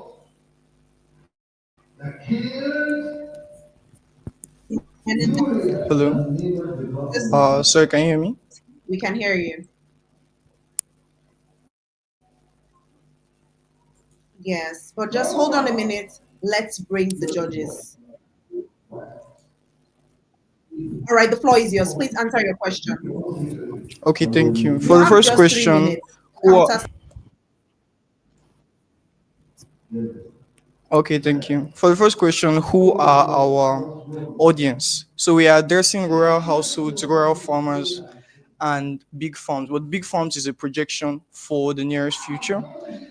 Now, what sets us apart from our competitors is we have spoken with them, and the market or sector they are currently addressing has always been the big farms that I mentioned at the tail end. So they've been following companies and big investors basically and making large plants. But what we are doing is selling mini biodigesters, as we called it, to rural farmers. Now, why would they accept this as it's an alternative? As I said from the beginning of the pitch, I was also once in that sector. I acted as a rural farmer once for a number of years, about 5 years. And firewood, as people see it, except you are in a state with no regulations for cutting down trees, and where you don't purchase firewood, that is when it seems like a cheaper option. Even with that, there are costs considering the chainsaw and other breaking down of the wood and drying, but that's when it seems cheap. But actually, considering the family sizes, firewood is just the cheapest option. What we tend to do, what we are aiming for, is to give them an even cheaper option with better um, with better benefits using it. So the quality, why would it last 20 to 30 years? That also brings us to which stage we are in. We currently have a prototype that works, but the issue being that it works, but we haven't sold it. We haven't started selling because we can't guarantee the quality of this particular version. Where we want to invest in currently is in the quality, buying better materials and using it. Sorry, the picture of our current prototype wasn't displayed on the screen, but we currently have a prototype that works in our possession. Now, the 1.2 million actually was displayed. It's not necessarily at the end of the year 2025, but that is an initial income to invest into the business and generate more programs. That's just like second capital from our first investments. So I hope I've been able to address some of the questions. As I said, the stage we are in, yes, what gives us confidence is because we've compared our business to similar economies like India, as mentioned, and other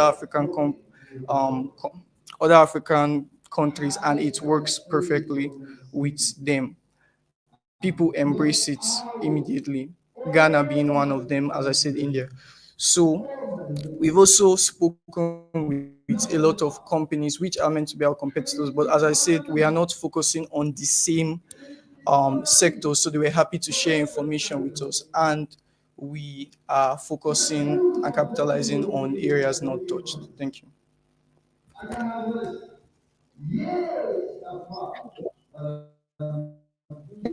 Thank you so much, Enactus Foot M. Judges, have your questions been answered? Ms. Awa? Not necessarily. Number one, you haven't even perfected the quality of materials you want to use. So you need investment to do that. Why would I want to risk, my money when you are still trying to perfect, the quality of the materials? Number two, you're not giving me any motivation by telling me these are the problems you have solved already with this. It's still more like, you are still in the idea stage. Number three, you still keep talking about saving money for these households. And you talk about rural environments. And I mean, Nigerians, we are all Nigerians. When you talk about rural environments, we're not talking about Lagos states, we're talking about far north, a small village in Castina, a small village in maybe Nasarawa state. And we're talking of 25,000. And my next problem is for these households, yes, truthfully, regulations with firewood. But for now, if you go to my village, I don't think there's anybody uses firewood. Nobody's coming to beat them to stop using firewood, right? We have farms and all of that. So why will a household that relies on firewood, which is free, see the value in transitioning to biodigesters, as firewood is already readily available and doesn't require even upfront investment, because then I need to keep investing for maintenance? How do I convince these people, that this is even cheaper in the first place? And unless it offers unique features, which I'm not seeing now, that makes you people different from the already existing competitors with experience already. I'm not seeing anything that makes you guys different. Also, number four, this looks like a market that is easy to come in, which will lead to more competitors. I don't know if you understand. There are so many alternatives. There are so many people who can come in, to compete with you in the market. There is, I don't know, the selling points, which is helping to save money, is not even still, to me, really helping them save money when there's a free alternative somewhere else. Do you understand where I'm coming from? So looking at the business angle to it and all of that, and the fact that you haven't even started by telling us we've been in this place and we've done this, and I am sure of the quality of materials already. You just said that you are still trying to work on the quality to even know, and I'm not just buying it, sorry, from my own end. And yeah, that is just what it is for me. There's so many frictions here and there.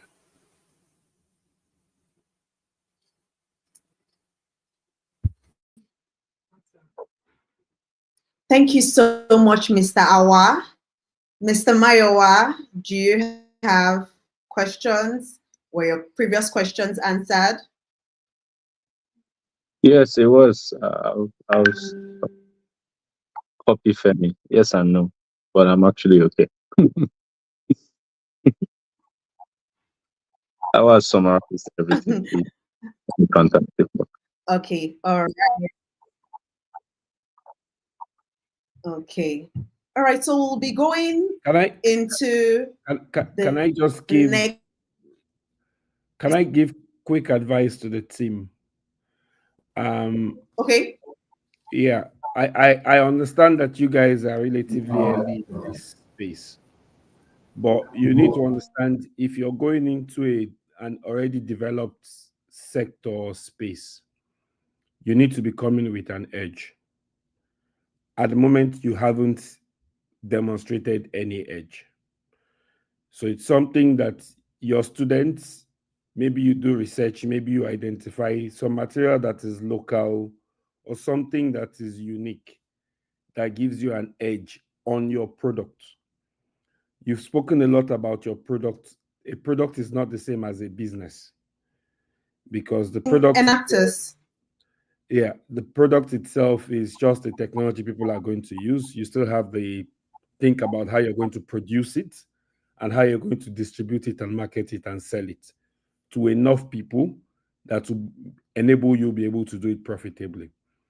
It seems attractive to say that rural communities as people who want to take this to, but they may not necessarily be the people that can afford what you're trying to build.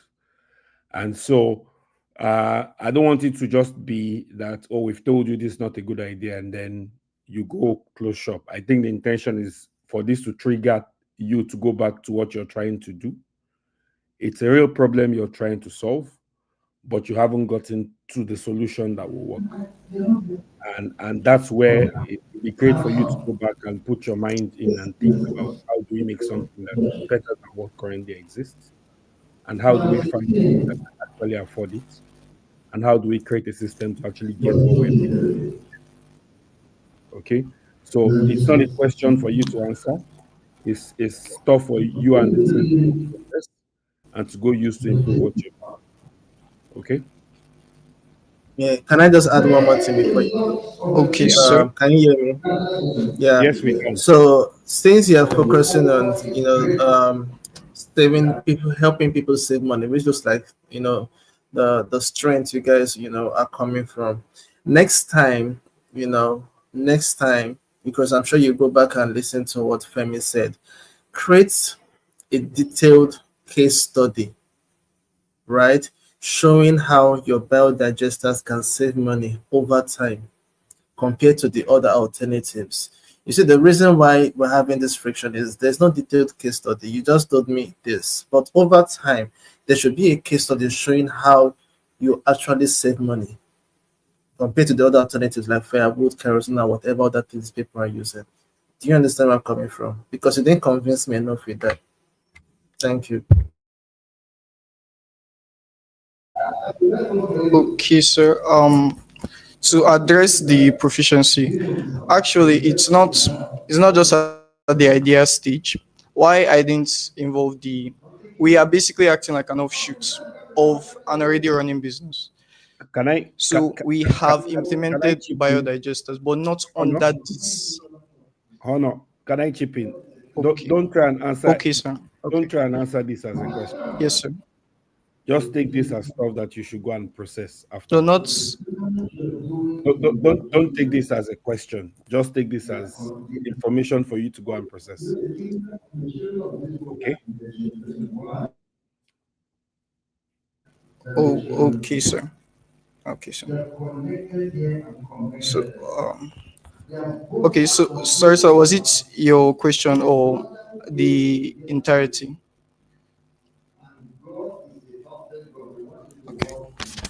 The feedback you've gotten now, rather than try and give us, I don't want us to have a back and forth debate. I think it's tough. There's lots of work your team needs to do. So rather than try and give us an answer, instead go listen back to what we've said and think about how you use that to improve what we're doing. Look, the beauty, we the judges will appreciate if 1 year from now we see what you've built, and we see that you've taken the advice that's come out of the conversation we've had today. What's important for us is not so much the answer you give us now, is what you do with it. Thank you so much, judges, for that constructive feedback. And I'm pretty sure team and actors would take those feedbacks very seriously. So we'll be going into team topical.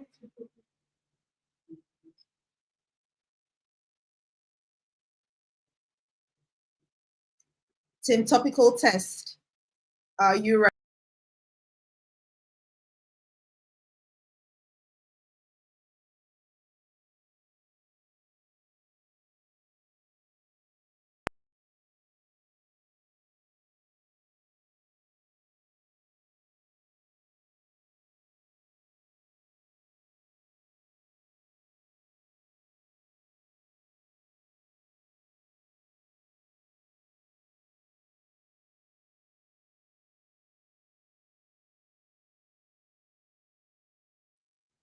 All right, so there seems to be some technical issues. So we'll be going in with Team Reprocreate. We'll be starting with your intro video. Hello, my name is Abdullahi Karima Ayomidi. I'm a fourth-year medical student at Ahmed Bello University, Zaria, Nigeria, and I'm the team lead for Team Reprocreate.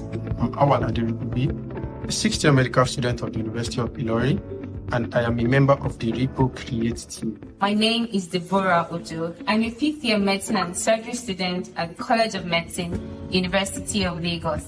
I am a member of the team Reprocreate.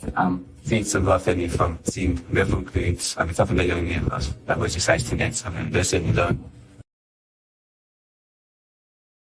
Reprocreate is an idea that is based on sexual and reproductive health and rights. Nigeria, the giant of Africa, accounts for one of the world's highest incidences of maternal mortality. And our project idea is based on reducing the prevalence of maternal mortality by increasing access to contraceptive prevalence use. Our idea is focused on the health sector, and it is aimed at alleviating maternal mortality in Nigeria. And our idea is centered around sexual and reproductive health and rights, which is aimed at alleviating and reducing the rate of maternal mortality in Nigeria. Our idea is focused on alleviating maternal mortality in Nigeria. Now, in an attempt to terminate that pregnancy, she resorted to inserting a hanger into her vagina, and that led to profuse bleeding. Now, BC did not report this to her parents or guardian due to fear of stigma and shame. And by the time she was washed in and the medical experts on ground checked her, she had already gone into sepsis.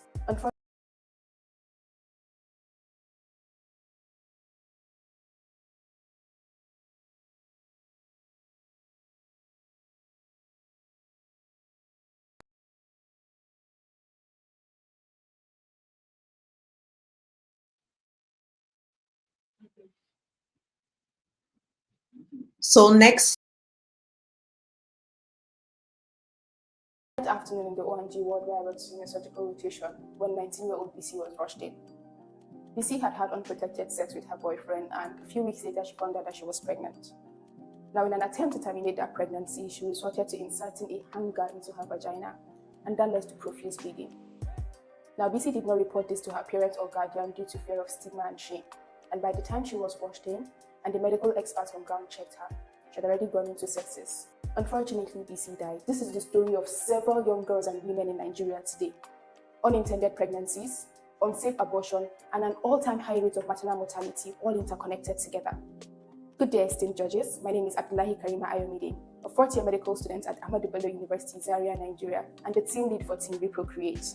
Did you know that Nigeria, the giant of Africa, currently accounts for one of the world's highest incidences of maternal mortality, with a whopping 1,047 per 100,000 live births? 62% of abortions in Nigeria are unsafe, with a 4.2 million unintended pregnancy rate annually. Currently, there is a low contraceptive prevalence rate in Nigeria, which is at 17%, which is a significantly low rate compared to the average of Africa, which is at 30%.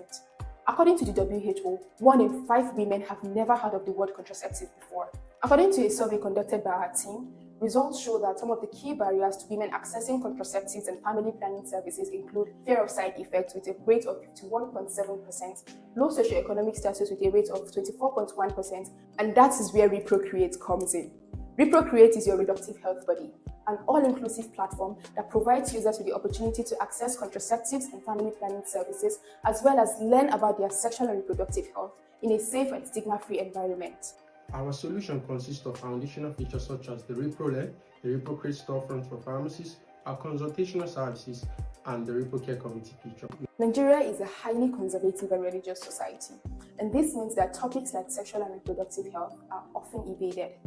This also means that individuals are not able to make informed decisions about their sexual and reproductive health.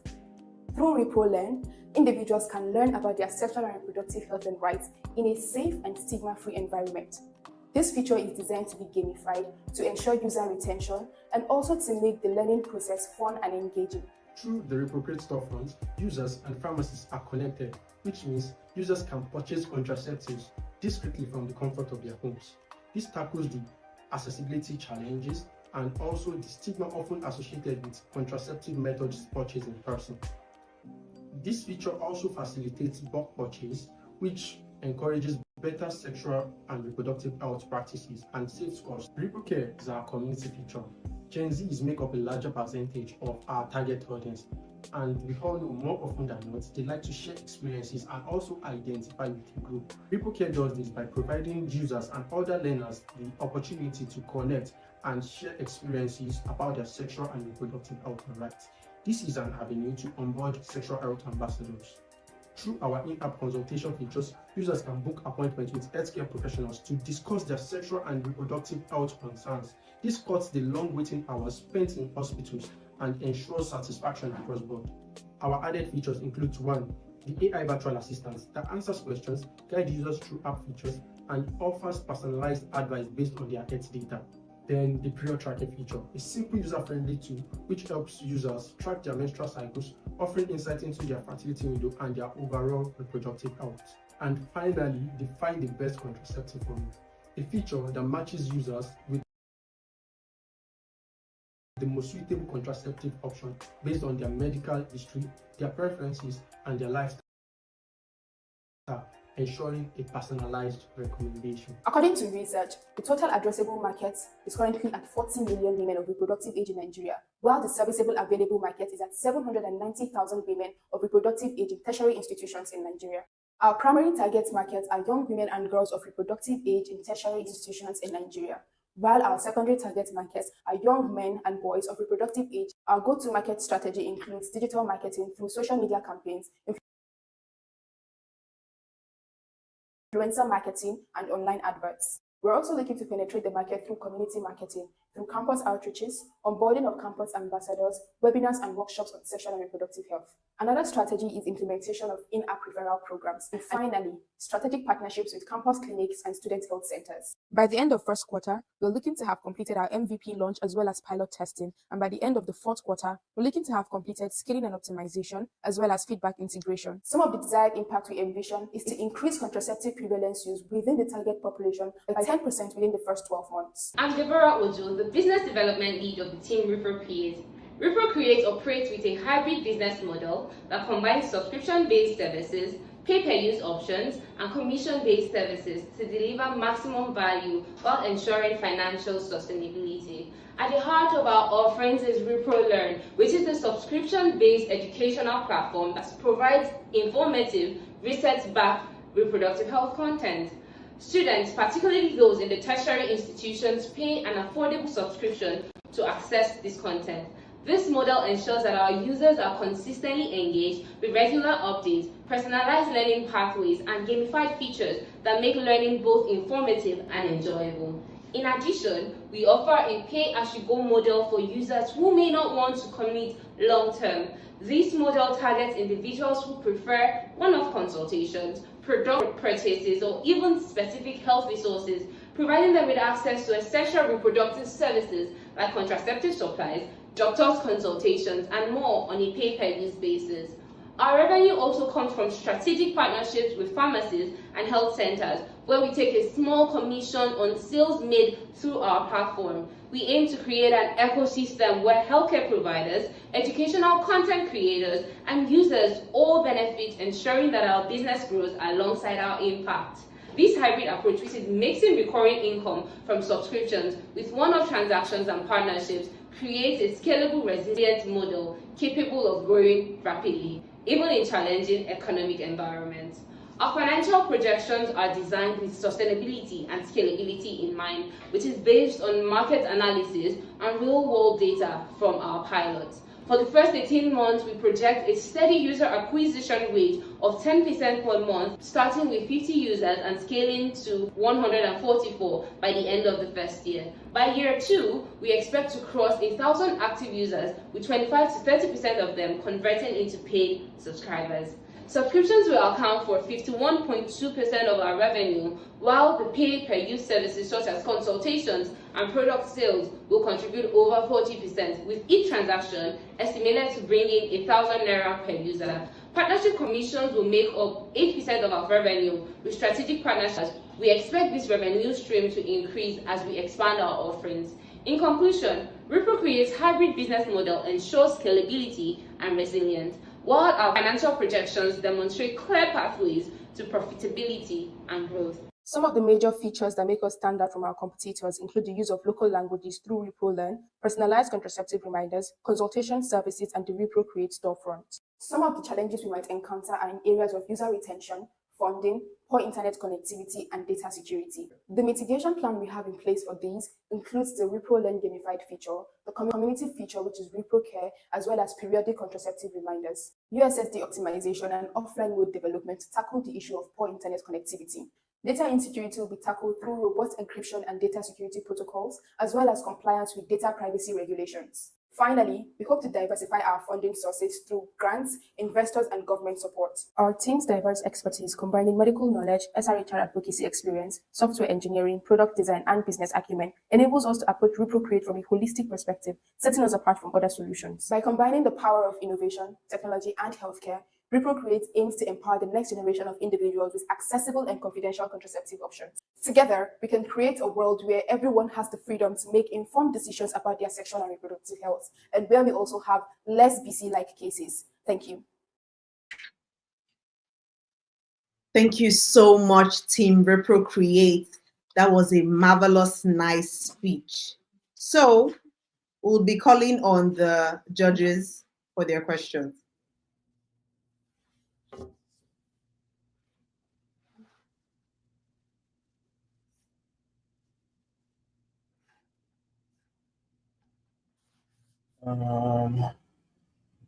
Okay.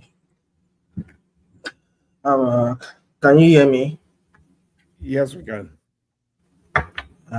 So the first things first. Yeah, I love the presentation, but I just have a few questions. The first one was you said one of the biggest problems women are facing with this is I think that was highest. I think 57% was the fact that people are not using contraceptives because they're afraid of the side effects. Right? That was the first line. 57% of the reason why women, are having or we're having this problem today. But in all the presentation, I didn't see where you solved the problem.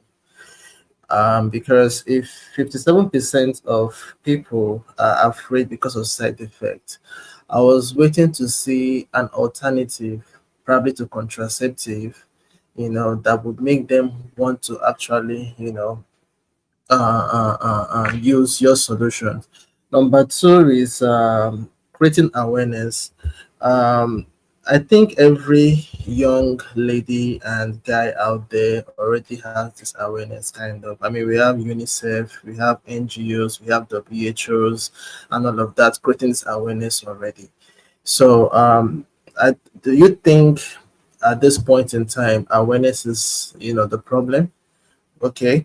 Number three, I know there are already some established apps already doing almost similar thing. We have My Party, we have Whisper, we have Flow. I think there's one my wife even told me about, which is actually free. Okay, so how do you intend, standing out? The market seems overcrowded already because of, I mean, there's so much awareness about, contraceptives and, sexual education, all of that. But then the major thing, which is, like I said, the side effects, which is why people are not using it. I didn't see anywhere in your presentation where you tackled that, So I don't know if you could help me out with that.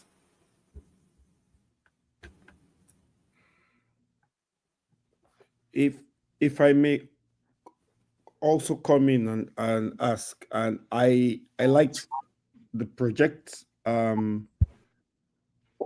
I think a lot of the challenge I see in the space of serious or social impact communication like this is that oftentimes we make it too serious when what actually will connect with the users is something fun and engaging.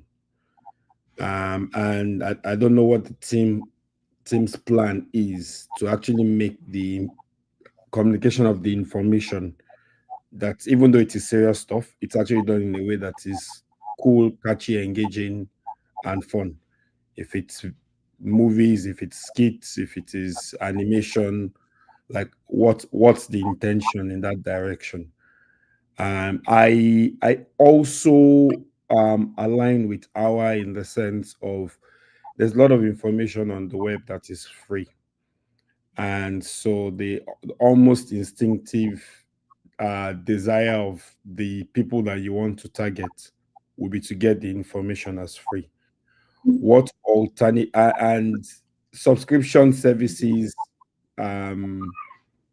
I always ask people, which subscriptions are you yourself paying for?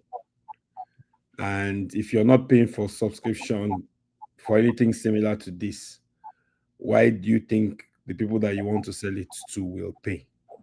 Even DSTV subscription, we're already complaining and grumbling about with all the amount of information that we have in there. So what alternative ways can you sustain what you're trying to do if paid subscription was not an alternative? I don't think I disagree with Awa in terms of the market being saturated.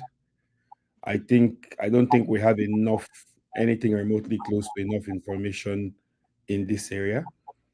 But I think there's a level of creativity that needs to come in how you're executing. And I'd love to hear your thoughts around that. Thank you so much, Mr. Femi. Thank you so much, Mr. Awa.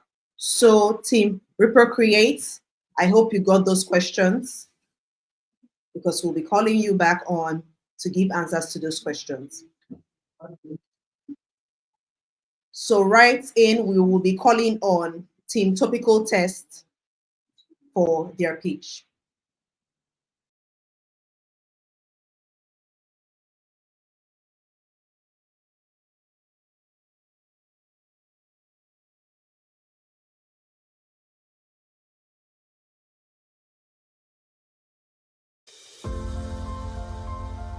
My name is Odoli Abayomi, and this is and we are from Team Topical Test. We are so happy joining this competition.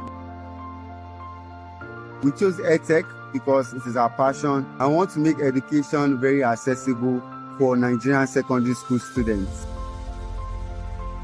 So if I were to describe the experience in this program, I would say transformative, because I personally have learned so much. I've been challenged with my teammates. My mindset has been improved, has been renewed about how exactly to scale this business to a global startup, making more revenues and also improving our brand as a company to do more, especially by other startups also in the program. There have been so much challenge to make more impact and make education accessible for all.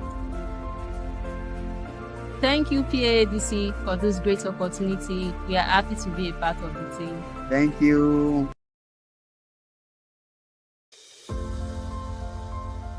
My name is Odoli Abayomi, and this is and we are from Team Topical Test. We are so happy joining this competition. We chose EdTech because it is our passion. I want to make education very accessible for Nigerian secondary school students.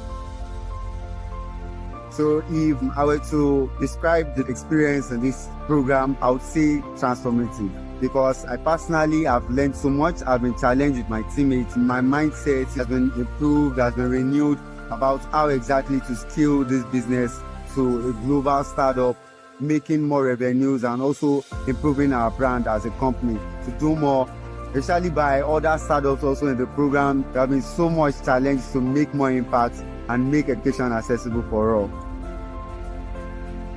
Thank you, PAADC, for this great opportunity. We are happy to be a part of the team. Thank you.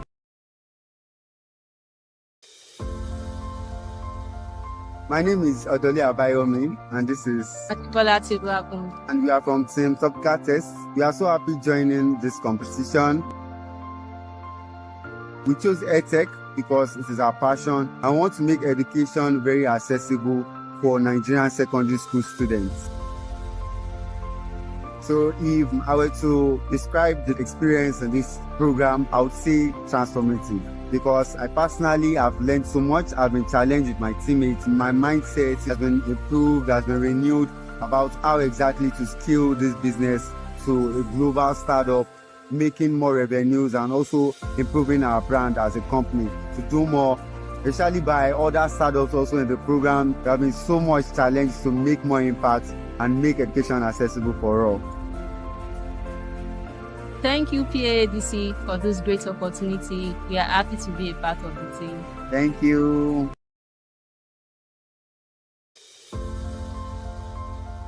My name is Odoli Abayomi, and this is... Thank you so much, Team Topical Test, for that introduction. But we will be calling on Team Reprocreate now to answer their questions.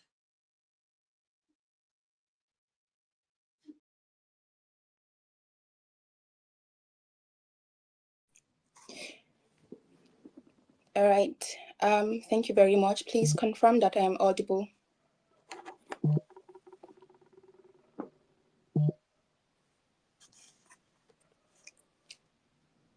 Please, can you hear me? Yes, we can. Your time starts now. All right. Thank you very much, esteemed judges, for your questions and feedback. I would like to start by answering the questions of Mr. Awa in terms of the statistics for side effects. I'd like to clarify that Reprocreate is not a project that is based on producing contraceptives. It's more of increasing access to contraceptive prevalence use. And the statistics you saw with the 57% is actually fear of side effects, not actually side effects. And this is where the problem of misconceptions, misinformation, myths comes in, because a lot of people do not have this access to information to help them understand that, okay, these are not the issues and this is how to approach them. So that's where ReproLearn comes in as a platform where, people can learn about their sexual and reproductive health in a safe and stigma-free environment, and then also know that there are different contraceptive options that is most suitable according to their sexual history. With regards creating awareness and awareness being the problem, Nigeria is a highly conservative society. I mean, growing up, when young children say the word penis and vagina, they're punished because it seemed to be a bad word until I grew up and I realized that that's the actual word for the organ. So with regards awareness, I do not think that Nigerians, particularly our target audience, are aware enough about their sexual and reproductive health. And again, that's where ReproLearn comes in, because a lot of people may know about their sexual and reproductive health, but they do not have the right information. And given our background as a team that is internationally certified as sexual and reproductive health advocates, we have access to a plethora of information where, we can disseminate it in easy and fun and engaging way, which brings me to the next question by Mr. Femi, which was the fact that the learning process does not have to be easy, does not have to be serious.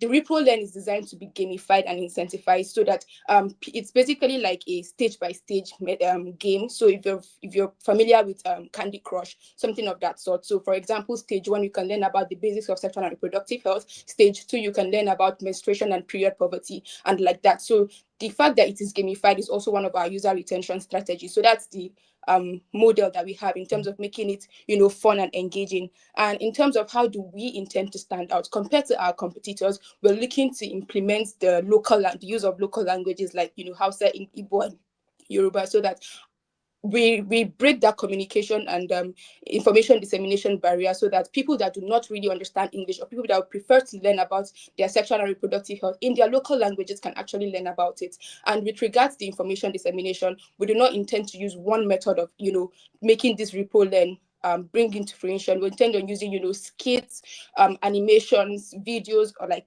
videos of me speaking, and then also articles. And then the last question was Why will people pay for subscription? Alternate ways to sustain business. According to our business model, we also have the pay-as-you-go method, which is for consultations, and then also the commission-based method for pharmacies. Thank you.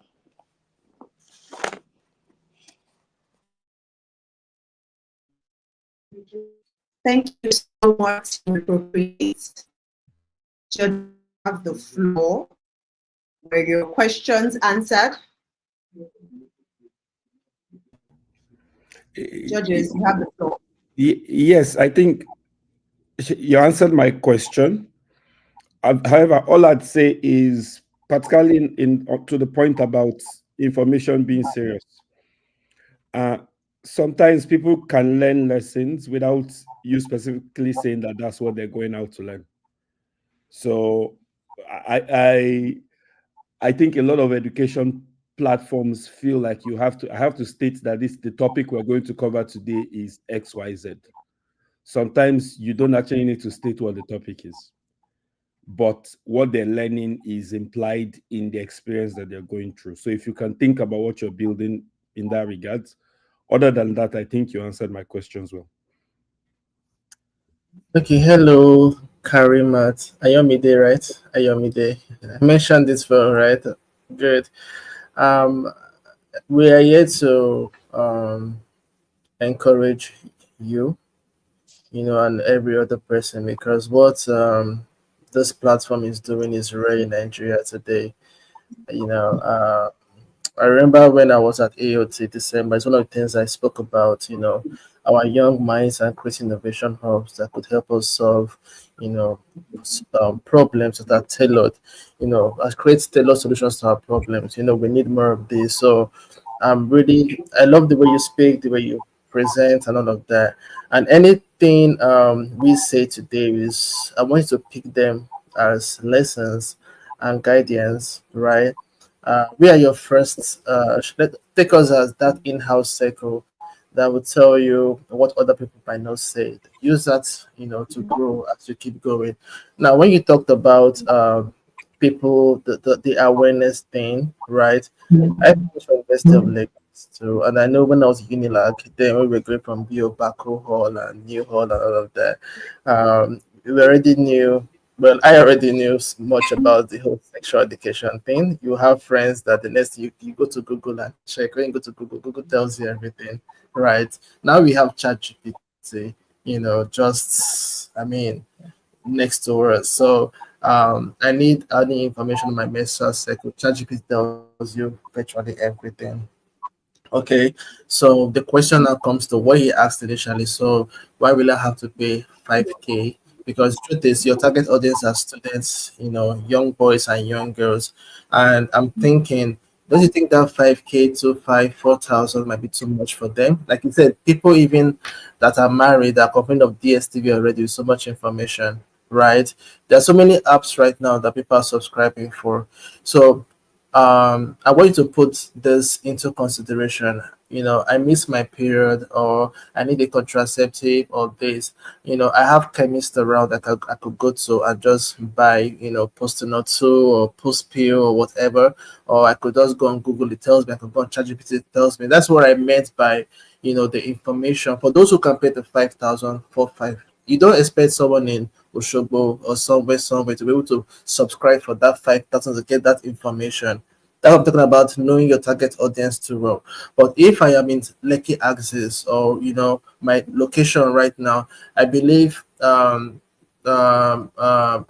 these tools that I'm talking about, there are a lot of them out there, that are free, might be a big factor, because you will make more money, right, from us here, not those far away that don't even have internet access. That's another thing you have to look out for. We know what the internet access is in Nigeria today. So where's the location of your target audience? Who are they exactly? What kind of jobs do they do? How do they earn? How do they think? There's a whole lot of things, when you talk about, trying to break down your target audience. And that's why I'm looking at the subscription angle. And if I can subscribe, why can't I use that to go on ChatGPT and the rest and actually get the same information? I love the fact about you trying to bring in, Yoruba, Igbo, Hausa, our local dialects. But I want you to also think deep about that too. So go back to the drawing board and re-strategize about your target audience and know exactly. It's not okay to just say women, right? It's okay to say maybe a pregnant woman that has two kids at home, and this, like, break it down. I think it will give you much more idea to going back to that subscription of 25 to 5,000 monthly, and also knowing those who would necessarily pay for this and what alternatives do they have instead of paying for that, whereby there are other resources to get some of these informations from. I'm just talking from top of my head, but I love what you guys are trying to do. Is health, but if you don't get all these things right, then later on, it might become a friction for you guys. That's what I'm just trying to say. Thank you very much, sir. Thank you. Hi. Oh, okay. Go ahead, please, Kimsala. Sorry. So I have one or two things to add. So it was mentioned that this market is oversaturated. There are a lot of people who are trying to do something in this field. I can say yes, there are. But the one thing I am eager to hear and to see is an app that is actually tailored to and targeted towards Black women, African American women, African women, because our needs are very different. And the side effects we have are very different from the side effects that people of other races have. So when you say you're creating an app, the thing that I think puts you in the same market as other people is the fact that if you're targeting women at large, we're getting the exact same information. But if you can tailor it particularly to women of this part of our race, Black women, and say, this is what it is. You're exposed to this at this time of the year. You're more likely to this, and for Black men as well, because we have different. What's the word now? We're exposed to different things and it affects us differently. So if you can include that in the things that actually will benefit us as Nigerians. Also, I would want you to consider the fact that fertility is not just what is in your body. Your environment and a lot of things we're exposed to in Nigeria actually adds and takes away from that. So if there are other things that you can actually tailor to the particular target audience that you are catering to, I think it will give you an edge over every other app. So when you're even working on your marketing and things like that, you actually can make a case for Nigeria and Black people or whatever it is, and actually focus and find your niche in that market, as opposed to targeting women at large. Because if that's what you're doing, targeting men and women's fertility, sexuality at large, if that's what you're doing, then you're shooting an arrow into where everybody already is. Thank you, Bemisala. Thank you, everyone. Ayomide, fortunately for you, or unfortunately for you, I'm in the health space. And this is an interesting conversation. Some of the competitors you listed are friends to our business. And I have some information probably that I am able to share with you. Everything they've said here is germane. Fantastic contribution for you. I hope and I pray that you take them and you run with them so that you can succeed. It's a red ocean to me. The market is saturated, and you just have to pay attention to your uniqueness. Your uniqueness has to be unique. There is a lot of information on the internet that these guys can get. The target market has to be very tailored. My own advice is to include men. Interesting, if you check the research, the statistics, you will realize that most of the decisions that even the women make are influenced by the men. As a young adult, sexually active and etc., they probably most are naive, and it's the men that just say, use this now, check this out now, this is the information I have, and they follow. One of our biggest markets at Advantage Health Africa is young, sexually active young adults. And anonymity is huge. There is that stigma of I cannot walk into a pharmacy and buy condom and somebody will not look at me somehow like I'm buying contraceptive. You get, as a lady, I'm walking to a pharmacy store. I want to buy post pill and it's my neighbor. He will definitely look at me somehow that I've done something. So anonymity is big. I will summarize everything, and I hope you take them and build further on your business. Consider a community-based model. A community-based model. I know subscription at the end of the day, those are perks. I mean, if you have a community locked up and they understand your position and what you're bringing to the market, if you're able to lock them down, you're fine. And I wanted to say one last thing. Do it the Gen Z way. You're young, you're building something, you're bold. I mean, to step forward, start a company and trying to solve a problem in the society is huge. In the health space, I am tired of seeing old way of trying to market, old way of trying to reach out to final consumers and stuff like that. You're Gen Z, you guys are vibrant. Do it the Gen Z way. Communicate, just like Femi said, communicate without telling them the reason why you're communicating. You get like make it. You guys are man. You guys are. You have some power that you don't know that you have, and you can pull this market to yourself. So do the marketing the Gen Z way. Do it the recent way, the TikTok, whatever you have to do, just to reach the audience, captivate them, build a community, and man, it will shock you, your business.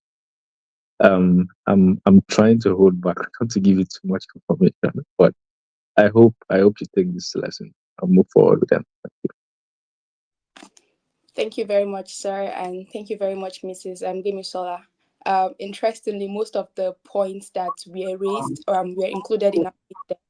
For example, doing it the Gen Z way. So one of the key features of our app is the Repro Care, which is like a community feature. So we realized that Gen Zs like to identify with something. They like to identify with the next trendy thing. We see it with TikTok trends, Twitter discussions, and all of that. So that's where Repro Care comes in. People are like, oh, there's this platform where you can talk about your sexual health experiences. It's basically the Reddit but for sexual and reproductive health, and then it's going to be incorporated into the Reprocreate app. So yes, thank you very much. And then also with regards to including men in our target audience, so young men and boys of reproductive age are also our secondary target audience. Thank you very much.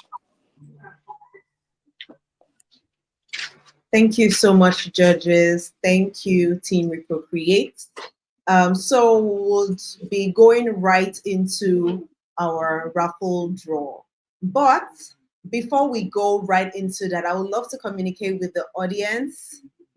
I see that they have been very, very active. Thank you so much. So now with the 4 teams that have, presented and pitched so far, which team are you rooting for? Let me put that in the chat. Let me see that. Yes, we have the raffle draw shortly.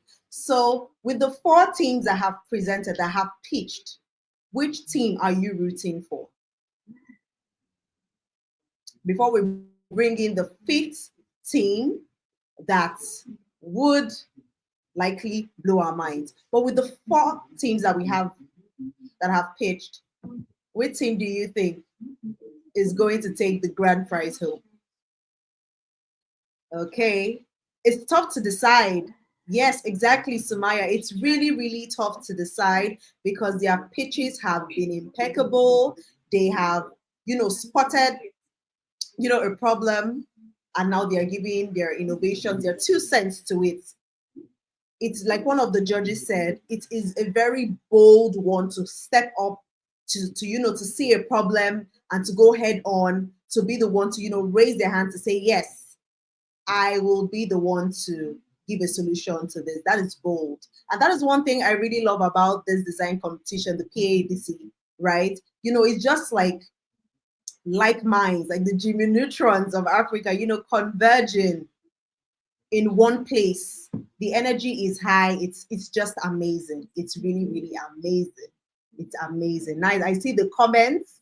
Yes. Olushala says, do the marketing the Gen Z way. I think that is honestly one advice we can also even take to our daily lives. And, you know, people who are building things, young people who are building things, young minds who are building things, who want to communicate. Indeed, do the marketing the Gen Z way. Let me see the teams you are rooting for down in the comments. The last team is about to blow our minds. Team Topical Test. That is the last team we have left. Indeed, the judges have really given the teams, but at the end of the day, I am happy that they are taking things home. They are taking things back to their drawing board. That is all that matters. Okay, so we're diving right into the raffle draw. Stay attentive, stay with your numbers so you do not miss it.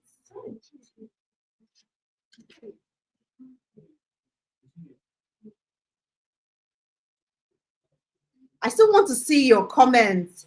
Which team are you rooting for? Finch, Elysium, Wall.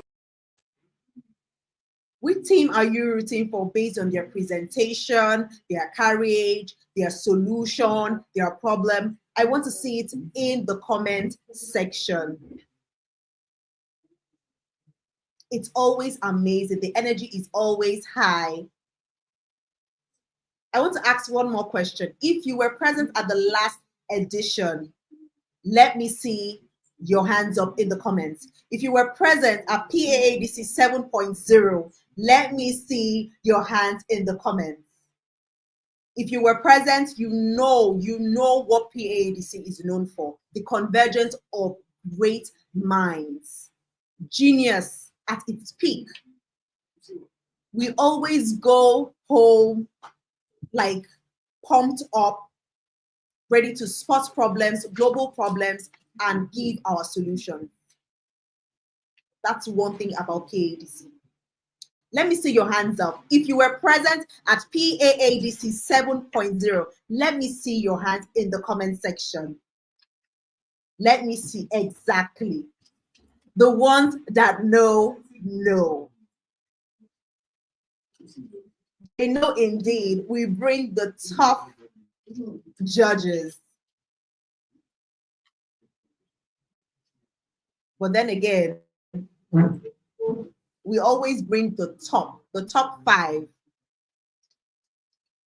amongst how many applications? 156 applications that we got this year. I see your hands. Exactly.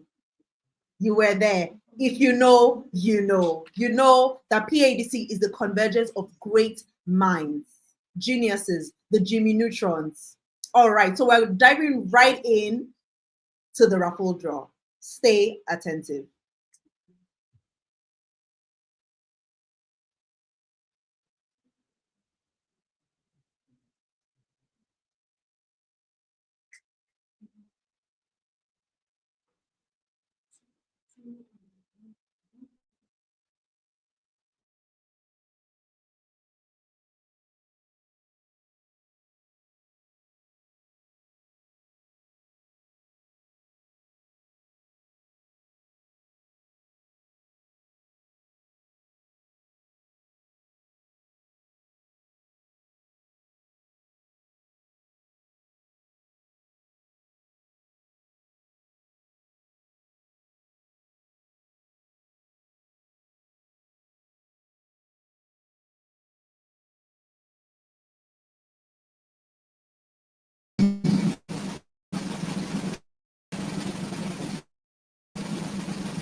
Winner 138, you know what to do if you have been here from the very beginning. Please reach out to Olamide to redeem your prize.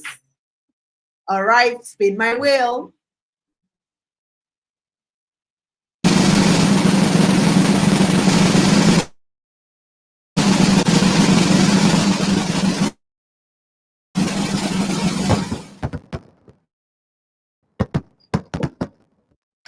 Winner 53, you know what to do. Reach out to Olamide to get your prize. So let's have one person on my list. Who will the lucky winner be?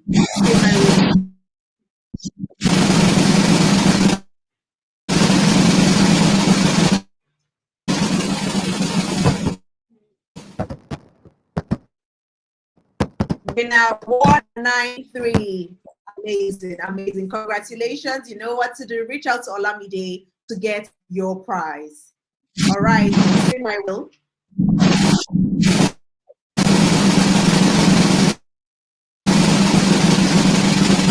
We have so many prizes to give out. I cannot wait. Winner 149. You know what to do. Go redeem your prize from Olamide. Get her number from the screen.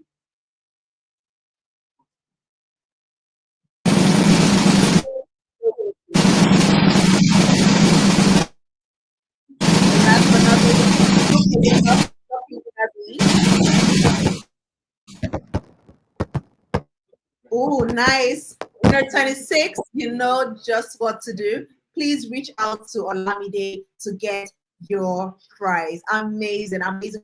So many prizes to be won indeed. We have given out about 15 gifts right now. So please do not leave. Stay attentive. Exactly. Stay attentive so you do not miss your numbers. Okay. So now we'll be calling on the pitch of the last team.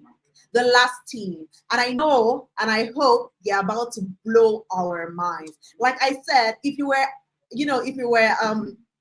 present at the last edition, you will know how that went. You will know what actually went down with the last person who, well, you know, if you were there.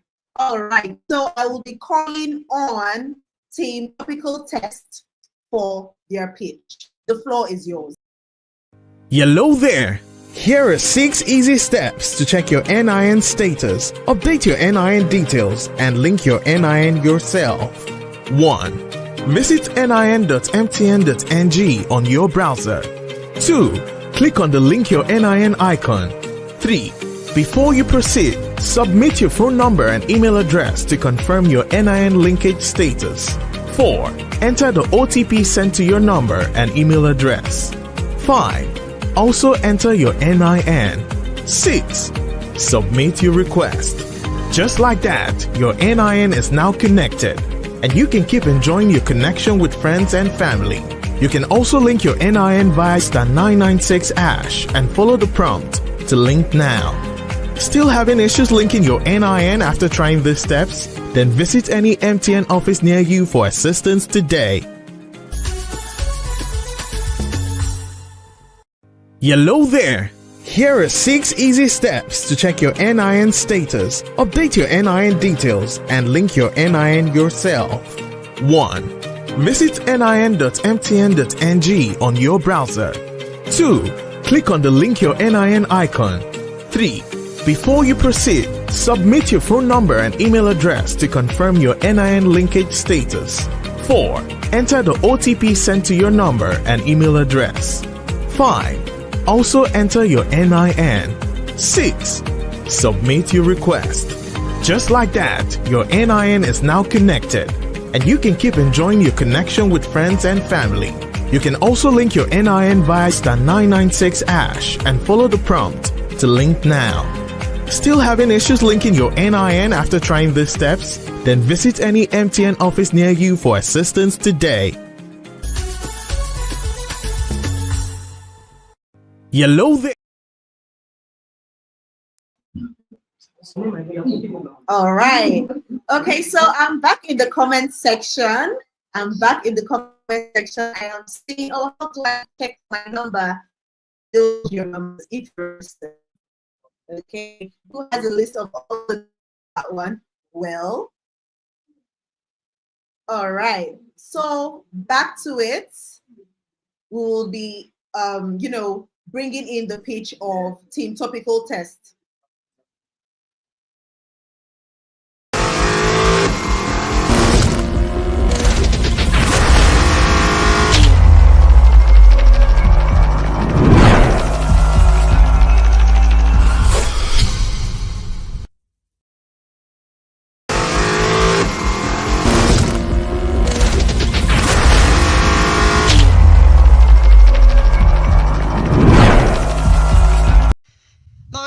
still accounts for a high amount of under-5 child death across the globe. Officials in Cameroon say 29 people have died from cholera in 1 week. They say more than 300 cases of Lack the of disease access have to been safe registered. drinking water, poor health infrastructure, fake drugs, insufficient financial investment, and lack of sufficient health personnel.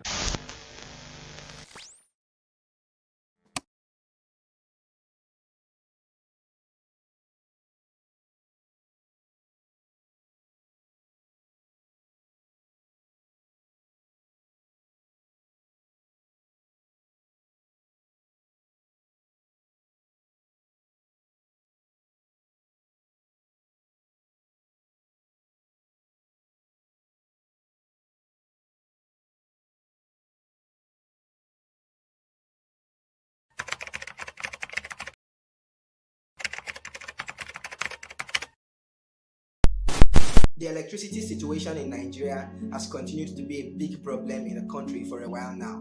Business activities have been stalled as a result of the many hours spent in traffic, leaving commuters less productive into various businesses. According to Africa's Cyber Security Report 2018, various corporate entities in Nigeria and individuals collectively lose up to $800 million to cyber.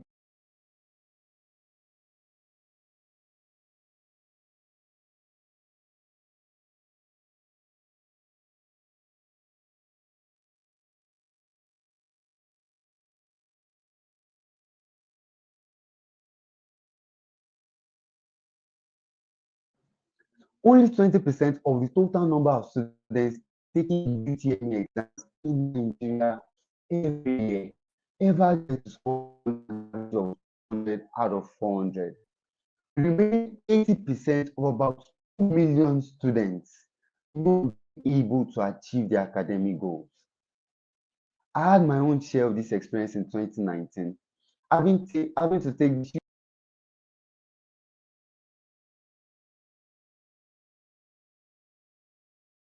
into the University of Ibadan. My name is Odole Abayomi, and I'm the CEO at PAADC. And at PAADC, we are reducing the high major exams for Nigerian secondary school students.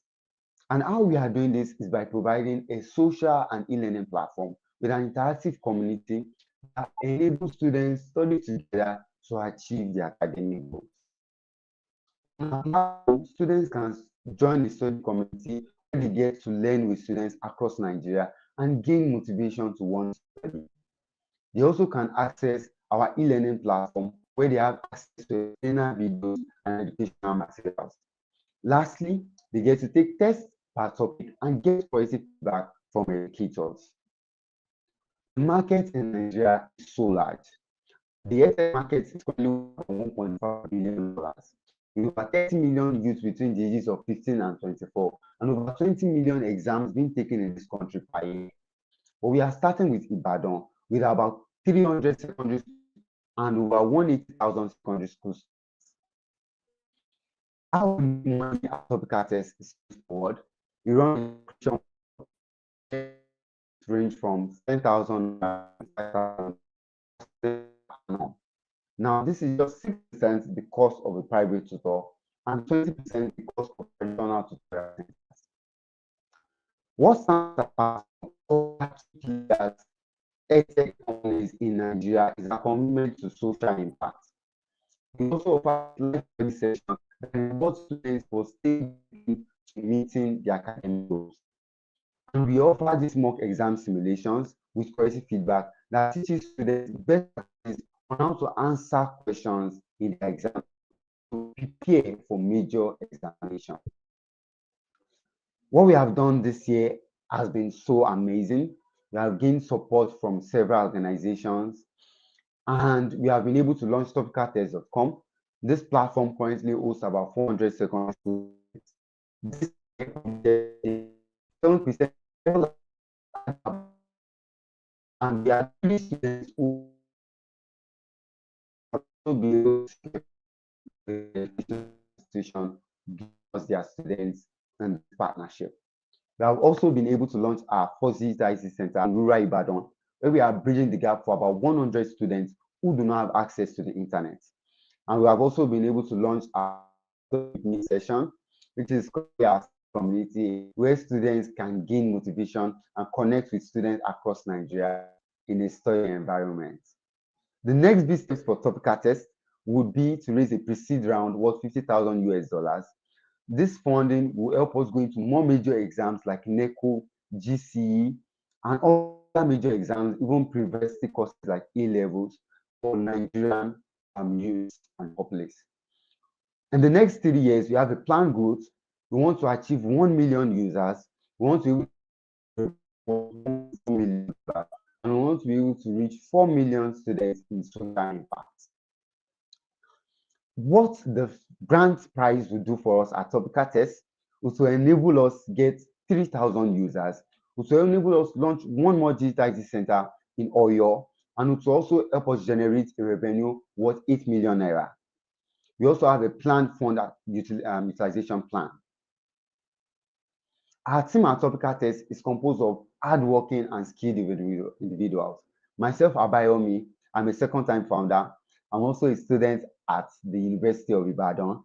I'm also one of the top 5 Africans, top 30 globally, selected to be sponsored to Switzerland as part of the START Fellowship. My COO, Bumi, also has over 3 years experience as a leader in several organizations. She's our COO. In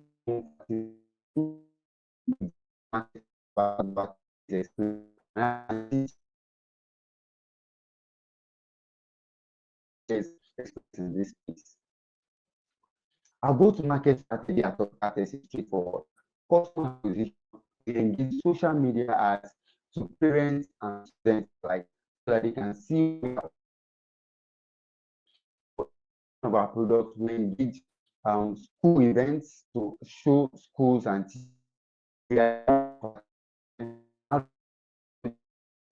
products, and also working the partnership with WAEC so that we can offer a mock exam simulation service for them so that people registering for WAEC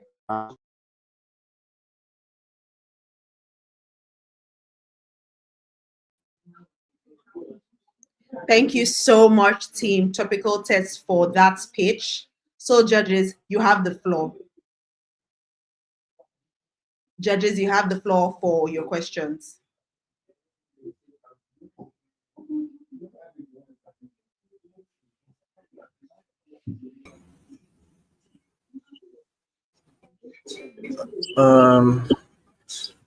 Okay. I just want to ask, how is this different from Khan Academy, Examate, Pass.ng, Prep Class, Udemy, and so many other low-cost online services out there? I know Pass.ng is actually free, and they actually have, I think, an SMS feature too, where you prepare for JAM and all of that. So how does this? How is it different from the services they're doing and solutions they're creating at the moment? And how do you intend to stand out? Because this looks like, I don't want to use the word saturated again, but where I'm coming from, saturated. It's also from experience.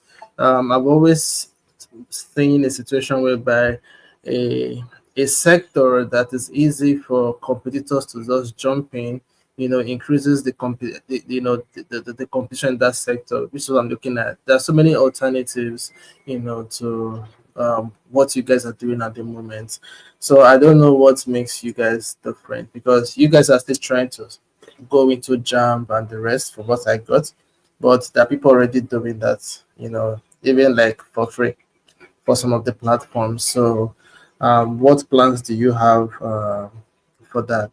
Then also, I have I know your target audience exactly. I'll still keep on asking that, because there are a lot of students who, one of the problems they are facing is some students within 16, 15 don't even have phones yet.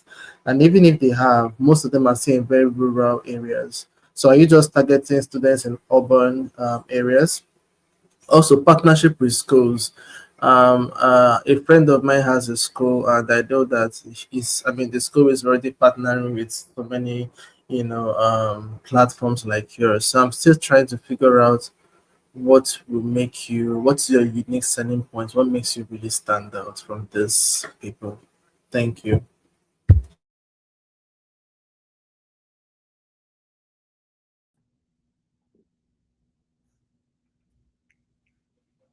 All right. Thank you so much, Mr. Awa. Do we have any more questions for Team Topical Test?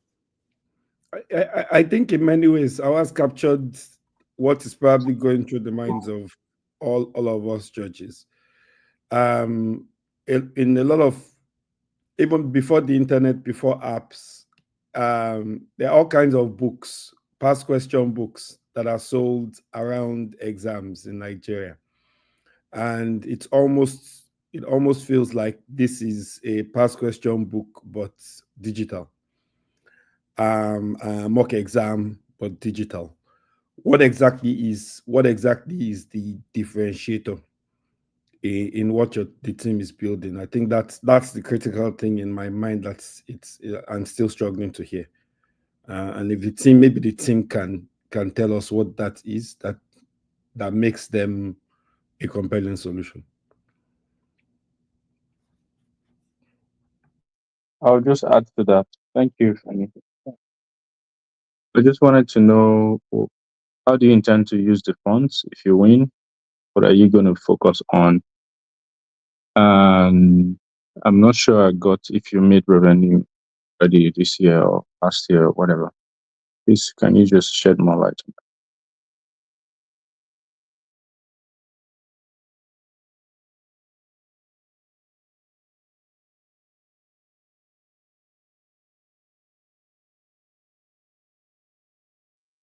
Femi hears me, then I'm fine. I heard you, so you're fine. Yeah, I heard you too. I heard what's your Thank you. I think Karina is frozen. Okay, thank you so much, Mr. Mayowa. Thank you so much, Mr. Femi, Mr. Awa. Thank you. But I don't know if we have any more comments, Mrs. Gemisola, any constructive comments or anything before we move on. Okay. All right. So thank you so much, Liz. We will give them some time to think of their answers and get right back into it. Hello there! Here are 6 easy steps to check your NIN status, update your NIN details, and link your NIN yourself. 1. Visit nin.mtn.ng on your browser. 2. Click on the link your NIN icon. 3. Before you proceed, submit your phone number and email address to confirm your NIN linkage status. 4. Enter the OTP sent to your number and email address. 5. Also enter your NIN. 6. Submit your request. Just like that, your NIN is now connected, and you can keep enjoying your connection with friends and family. You can also link your NIN via *996# and follow the prompt to link now. Still having issues linking your NIN after trying these steps? Then visit any MTN office near you for assistance today. Hello there! Here are 6 easy steps to check your NIN status, update your NIN details, and link your NIN yourself. 1. Visit nin.mtn.ng on your browser. 2. Click on the link your NIN icon. 3. Before you proceed, submit your phone number and email address to confirm your NIN linkage status. 4. Enter the OTP sent to your number and email address. 5. Also enter your NIN. 6. Submit your request. Just like that, your NIN is now connected, and you can keep enjoying your connection with friends and family. You can also link your NIN via *996# and follow the prompt to link now. Still having issues linking your NIN after trying these steps? Then visit any MTN office near you for assistance today.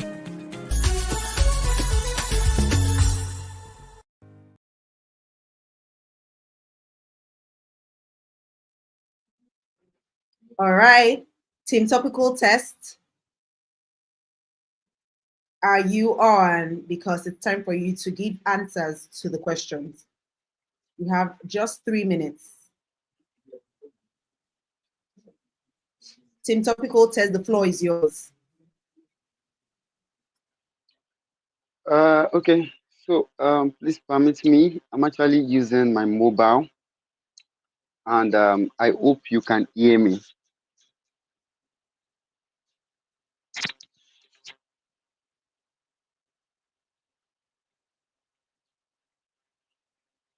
Okay. My power is also going to go off now. I'd just love to say how we are different from other people in the market currently is we offer mock exam simulations.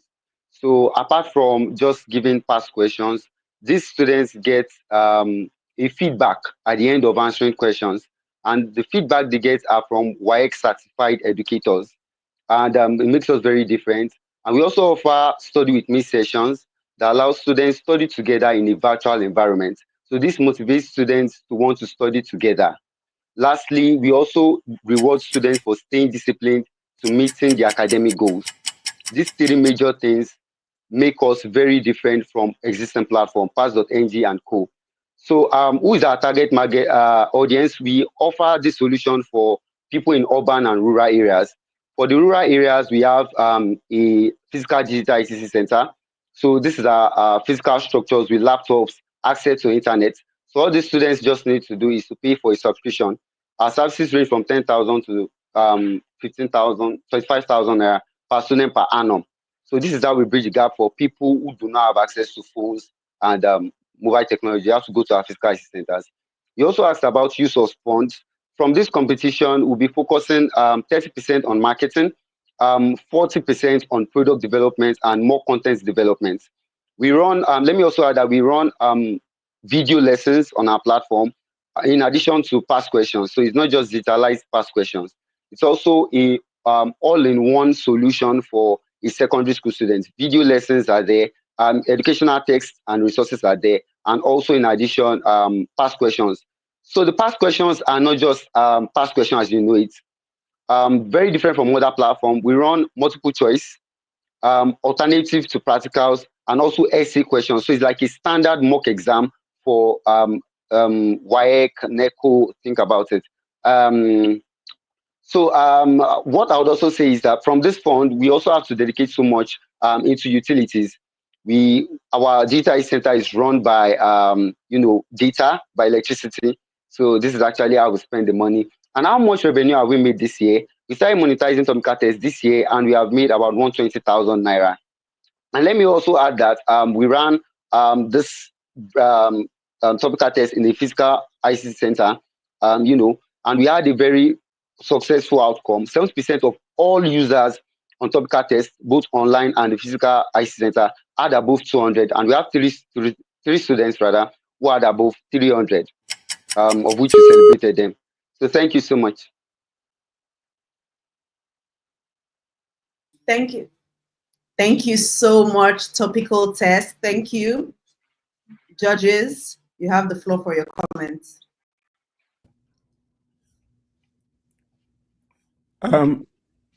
I thank you for the response. I like a couple of things that you said, which I think may actually be stuff you may want to emphasize and blow up. I like the idea of physical centers. I think you probably want to actually build a model that doesn't require you to build out physical centers, but actually find a way to plug into community spaces in different parts of the country. So I imagine if you actually had a model where you are engaging local teachers as a way to get an extra income, and they find a physical space, maybe that a politician has donated that has computers in it, but they're struggling with actually getting content in there. Potentially, you can leverage what you're building around that. So that might be something interesting, especially for the rural areas. But I like the idea of having a physical and a digital bridge. I think that's a bit more interesting than what I typically see in this space. So thank you. Thank you. Thank you so much, Mr. Femi. Does anybody else have any comments?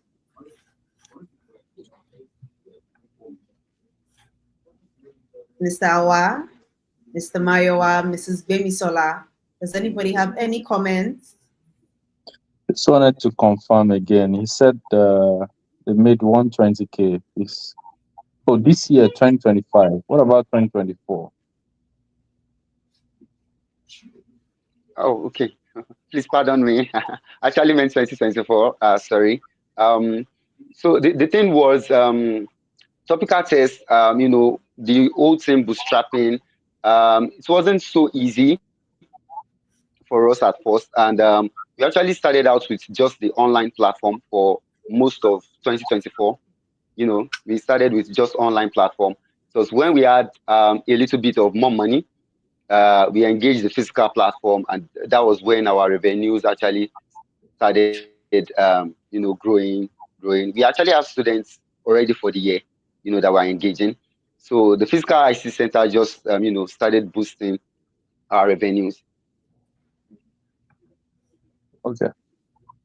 Thank you very much. Well done. All right. Thank you so much, Mr. Mayowa. Thank you so much, Mr. Abayomi, as well.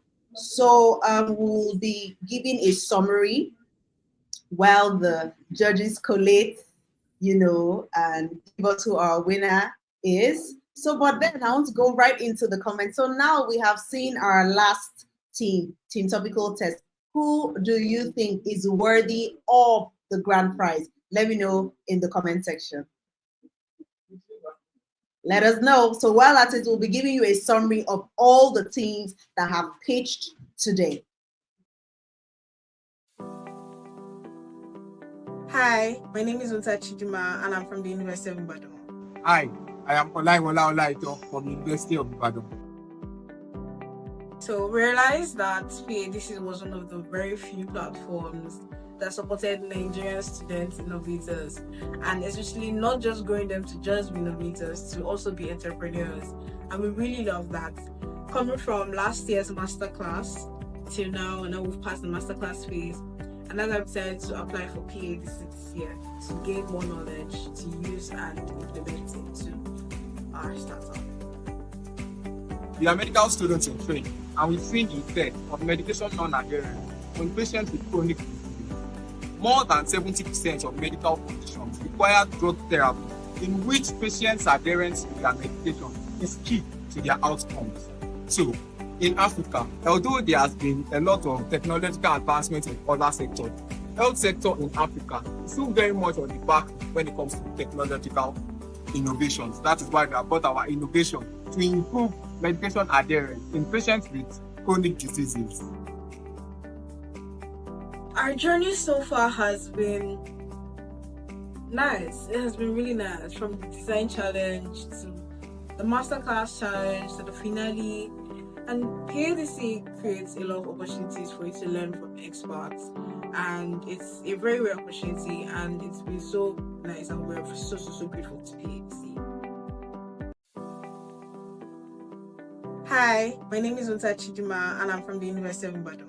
Hi, I am Olaiwola Olaito from the University of Ibadan. So we realized that PAADC was one of the very few platforms that supported Nigerian students innovators, and especially not just growing them to just be innovators, to also be entrepreneurs. And we really love that. Coming from last year's masterclass till now, and now we've passed the masterclass phase, and as I've decided to apply for PAADC this year to gain more knowledge to use and implement into our startup. We are medical students in training, and we've seen the effect of medication non-adherence on patients with chronic disease. More than 70% of medical conditions require drug therapy, in which patients' adherence to their medication is key to their outcomes. So, in Africa, although there has been a lot of technological advancement in other sectors, the health sector in Africa is still very much on the back when it comes to technological innovations. That is why we have brought our innovation to improve medication adherence in patients with chronic diseases? Our journey so far has been nice. It has been really nice, from the design challenge to the masterclass challenge to the finale. And PAADC creates a lot of opportunities for you to learn from experts, and it's a very rare opportunity, and it's been so nice, and we're so grateful to PAADC.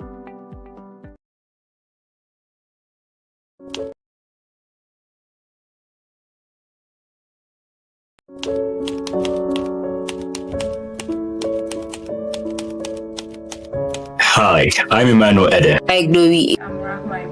Ibrida Samwe, a 400 level student studying physics from the Federal University of Technology, Mina. And a member of Team Enactors Foot M.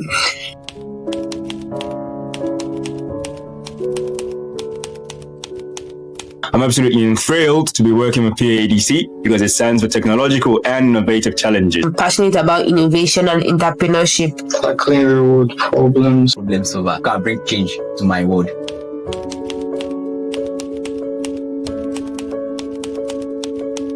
I chose the environmental sustainability sector because I've always envisioned to see a clean and a healthy environment conducive for healthy living. My team pitched EcoCycle for the PAADC 8.0 competition. EcoCycle is all about solving waste issues while creating clean energy.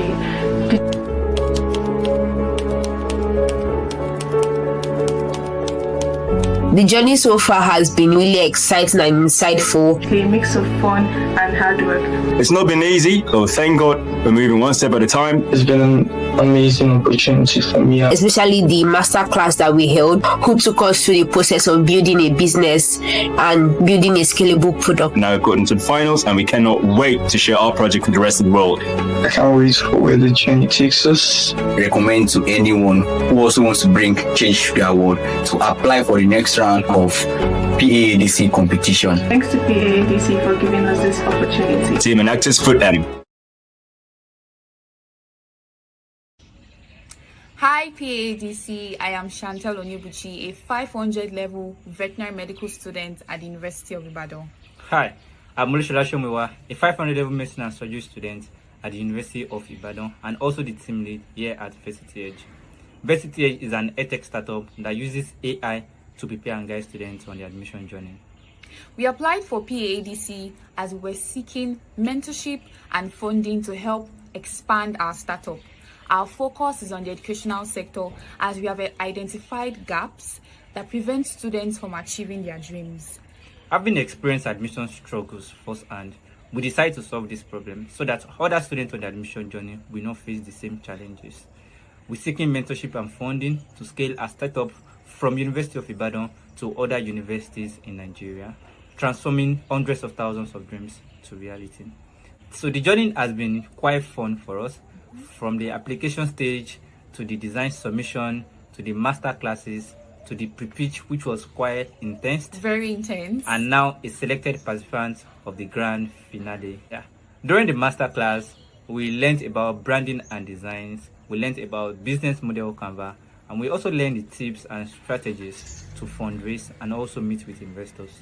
The journey indeed has been filled with a lot of transformative lessons that has helped sharpen our focus and clarify the purpose behind Varsity Edge.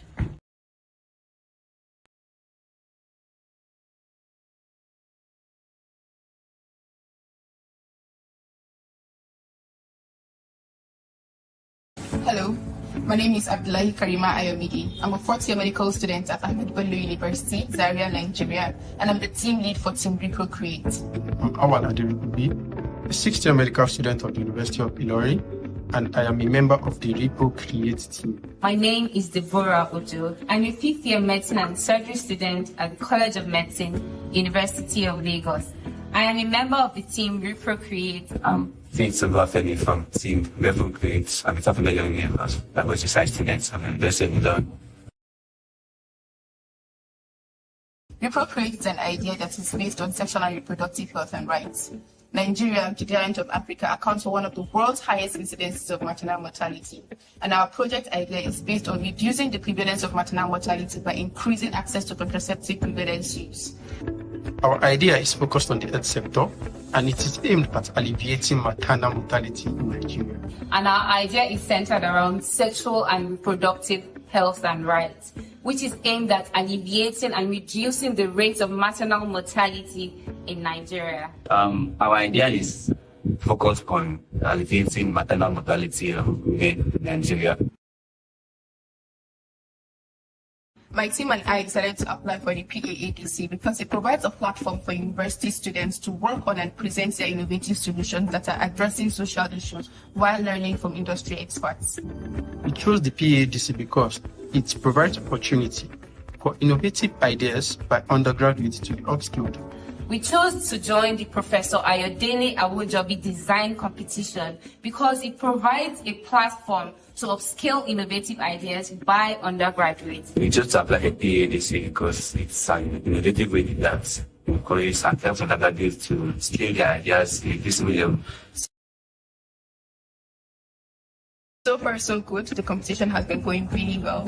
My team and I have been through several rounds of selection and we're currently at the final stage. Major highlight for me was the master classes that we had, particularly the class on product marketing that was taken by industry experts, Franklin. It was a really insightful class and I gained a lot from it. Currently, my team and I are working on implementing the feedback that we got from the industry experts as well as the coaches during the master classes to be sure that our idea and project is refined to enable us better prepare ourselves for the finals. So far, the competition has been going great, and as finalists, we hope to put our all into the last lap to ensure we emerge as winners. And so far, our journey in the competition has been fantastic. So right now, we are at the final lap and of course to be able to put our best to win this competition.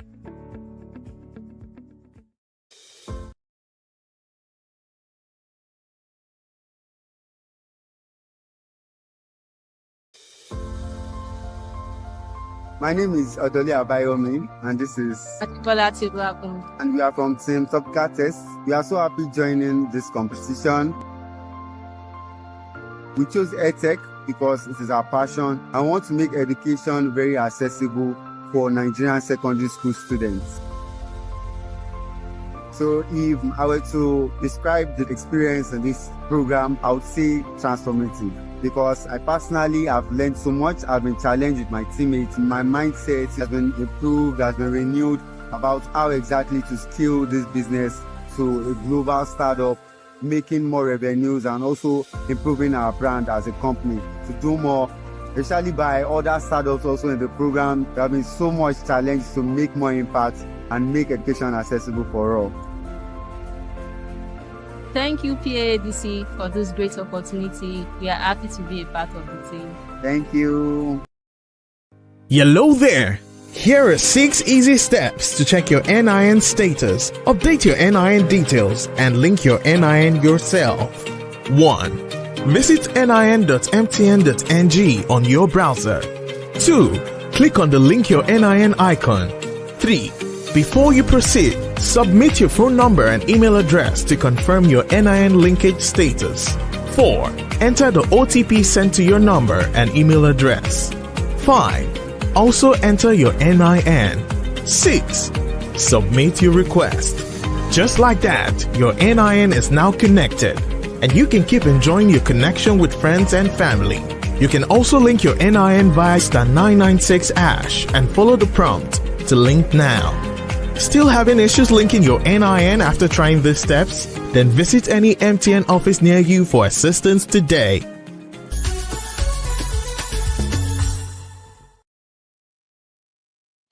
All right. So I would love to bring the judges back to just give a little, advice to all the teams involved. Judges, you have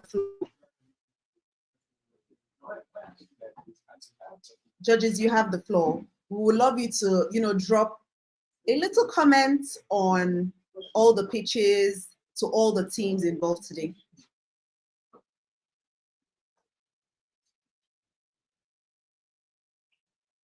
Any advice, any comments? have seen in all states.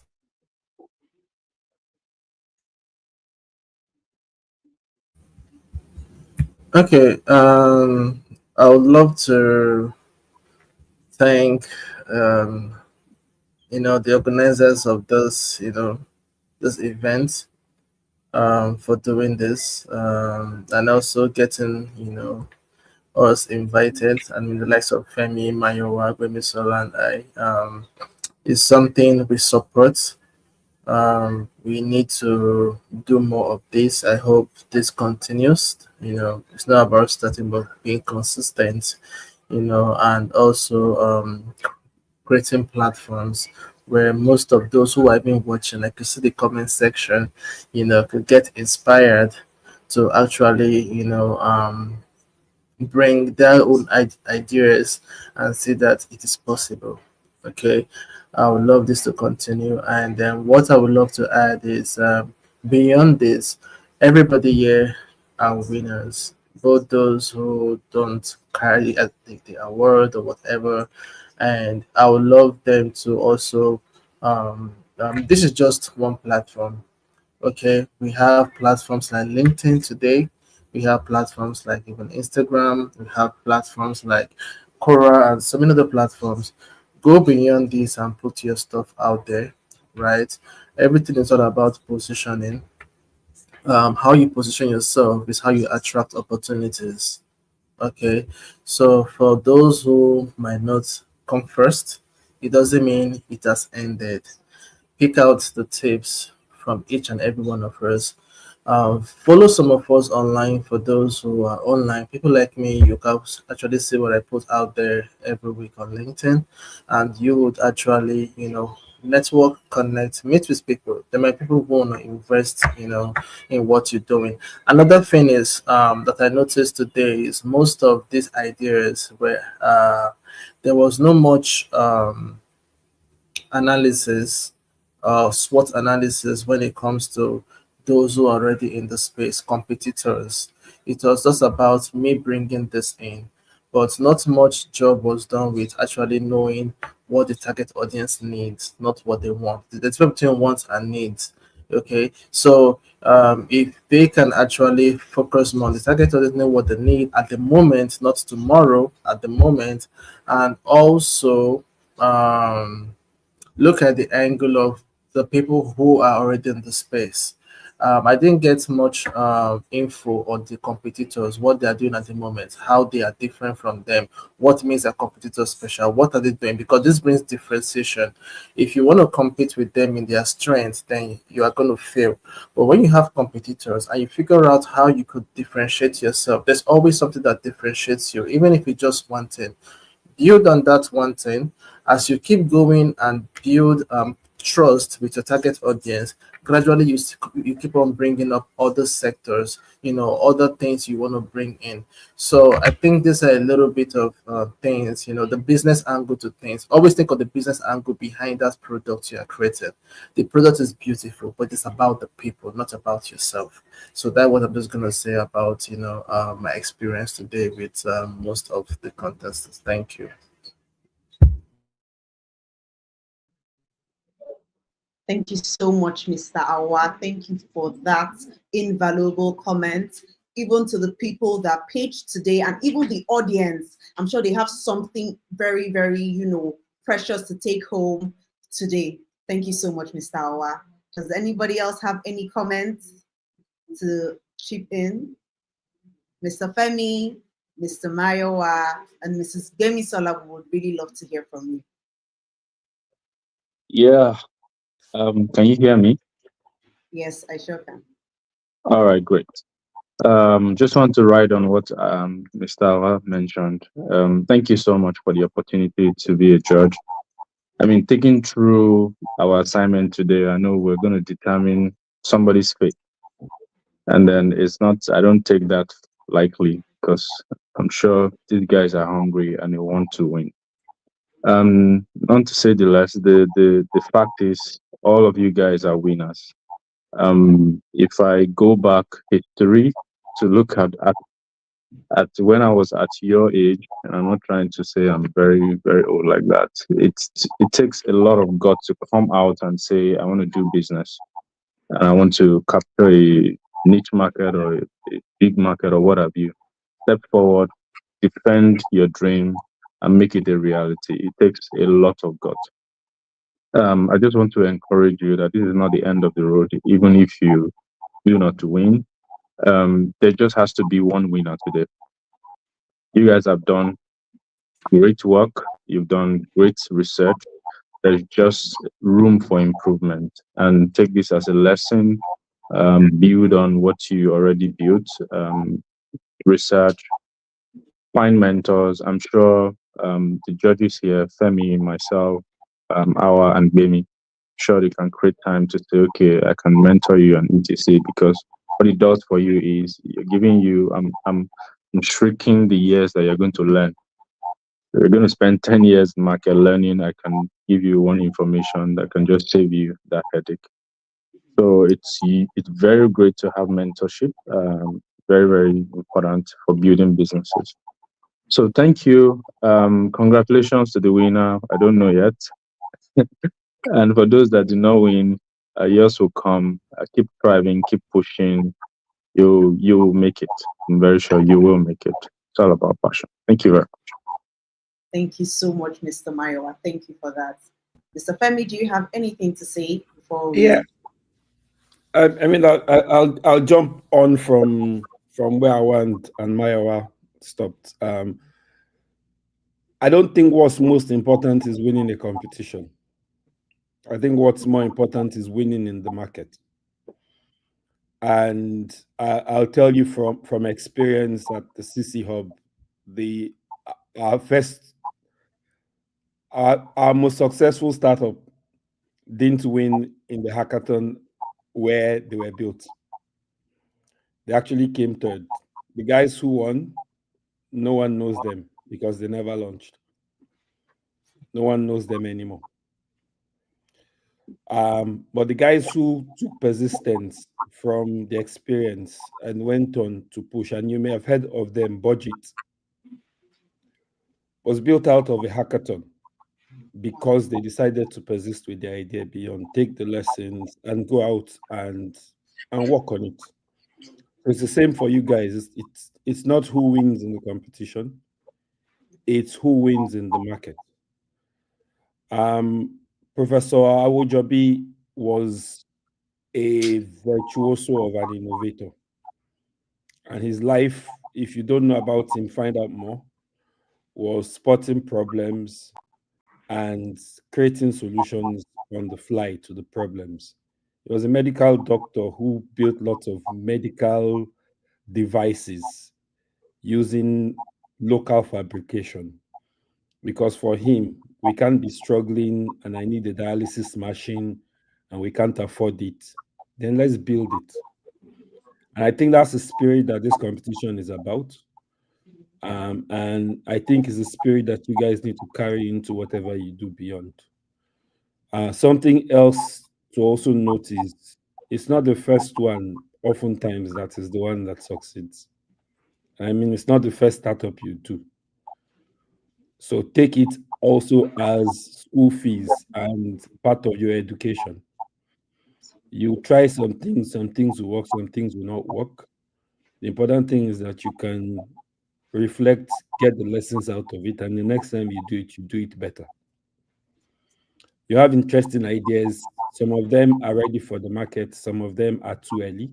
Some of them are too late. Take experience. Take as much as you can from this experience, and when it's time, you will know. Okay. Thank you. Thank you for inviting. Thank you so much. Thank you so much, Mr. Femi, for that. Thank you. Mrs. Gemi Sola, do you have any comments for the teams that? Yes, I do. And permit me, I apologize that my video is not on, but I do want to say something. Mr. Femi, Mr. Mawa, and Mr. Awa, they've said very encouraging things. However, I want to add one thing. This experience, hold on to it for all the things that you've learned. I don't think that if you don't win, don't think that It's just about the idea. I think something that's very key is being able to transfer your knowledge to something else. So as Mr. Femi just said, some things are too late, some things are right on time, some things are too early.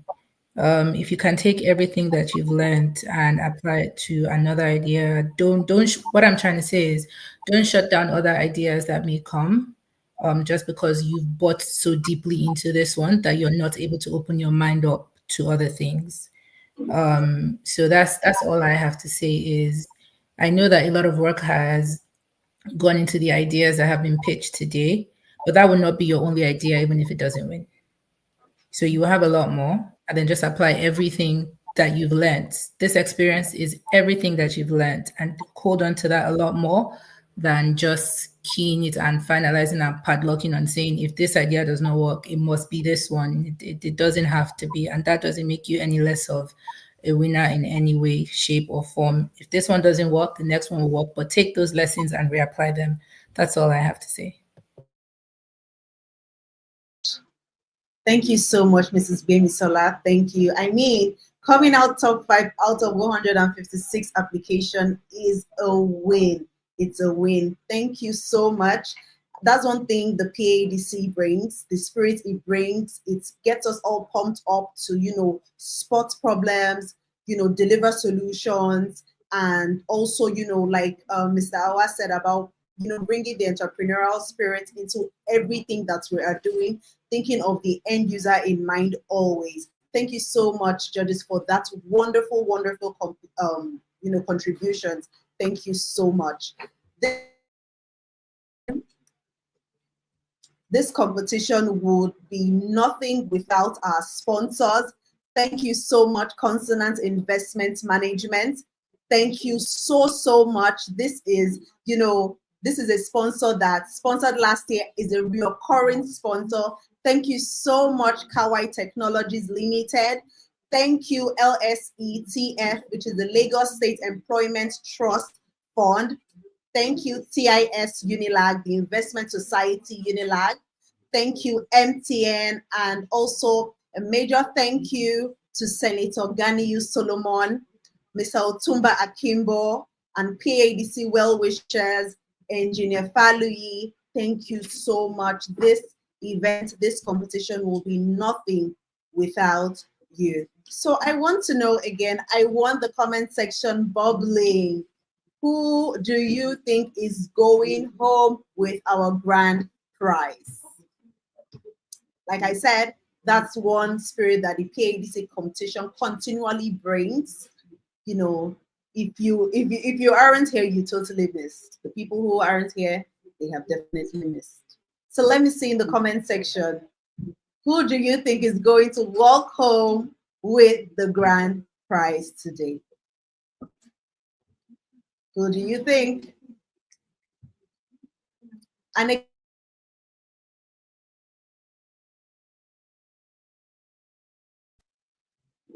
again, let me know, what did you take from this event, especially from what the judges said? What did you take? I want to see it in the comment section as well. What stood out for you? What was that advice that you took from here? I remember one of our judges saying about, a mentor helps you to squash the amount of time you would use to get to a particular point. I'm paraphrasing. That's also the essence of mentorship. Follow our judges on social media, check them out on LinkedIn, and connect. Read the works that they have put out, the posts that they have put out. Basically, read what they have put out. Exactly. Someone in the comment section said, not being closed-minded. Exactly. Not being closed-minded. That's also one of the major highlights I also took from the judges, being growth-oriented. Even if you do not win, you can take in this spirit into something else. All right. So who will be our winner for the PAADC 8.0 Grand Finale?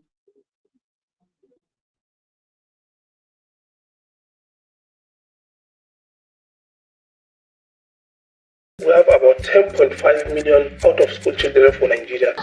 Generally speaking, I don't think we have very high quality teachers. Now, to discuss with me the standard of education in Nigeria. In the university, you are essentially taught theory, professor of engineering. Yes, you cannot fix your own car, you cannot fix... Education is crucial for building a nation. This is why your innovative ideas matter. This sector focuses on providing sustainable solutions to improve the quality of learning and increase access to educational opportunities. All right, we are coming to the end of the grand finale. And I know you are excited, just as I am. I mean, I want to know who will be taking the grand prize home. Okay, so I see your comments, I see them. So now, what I mean, like one of our judges said, there can only be one winner, but the real winner is the team who goes on for that expand that soup. Okay, are you ready? Are you ready? Let me see you in the comment section. So the fifth position goes to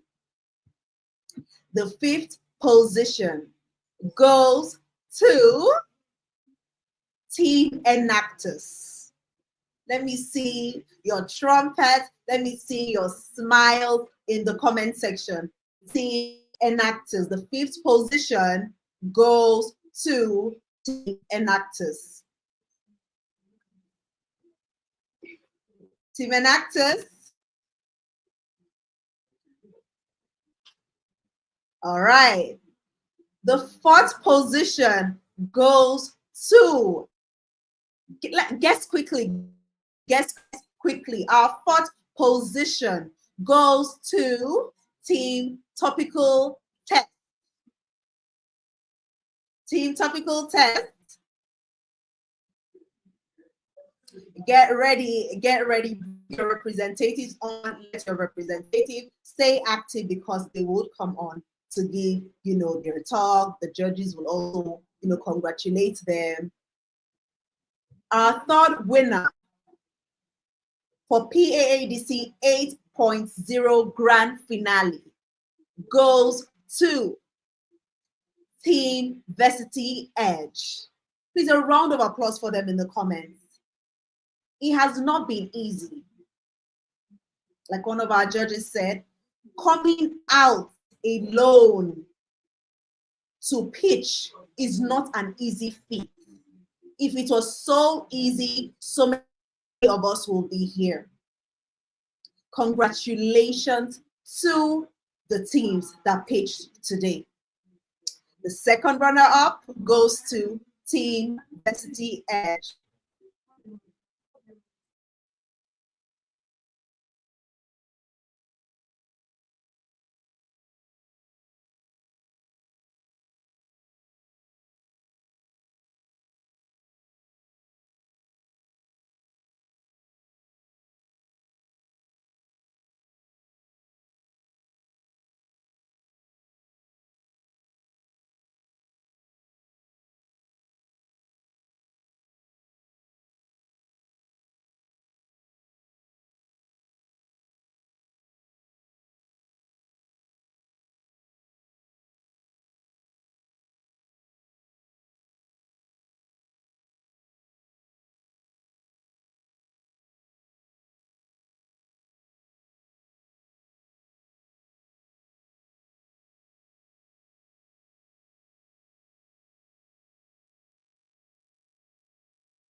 All right, Team Varsity Edge, all the way from the University of Ibadan.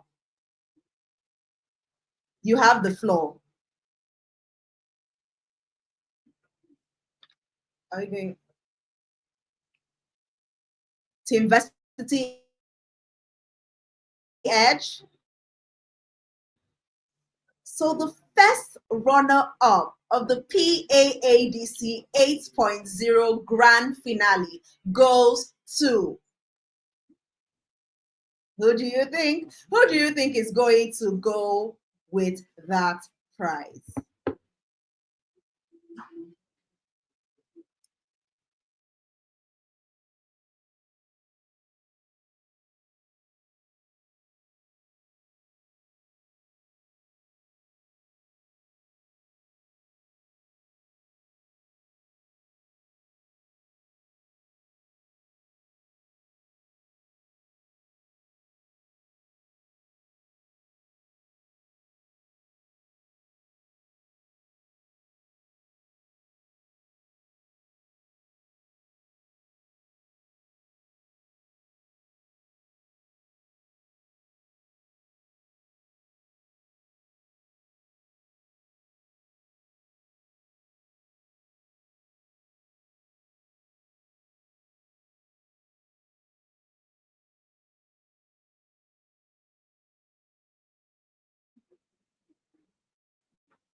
Our second runner-up, are they present? Are they on? Team Varsity Edge, all the way from the University of Ibadan. Team Varsity Edge.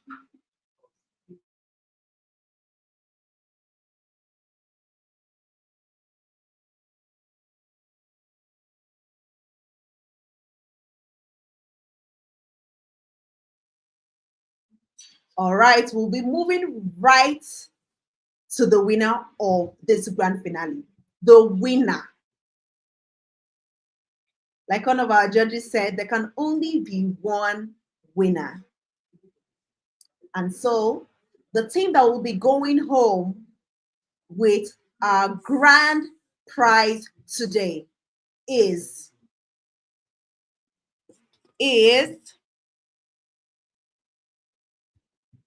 well, congratulations to Team Repro Create, all the way from Ahmadu Bello University.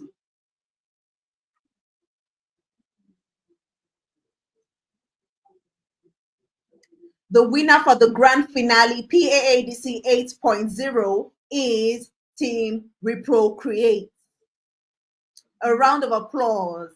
Please smash the comment section with your praises, with your fires, with your fireworks. Congratulations, Team Repro Create.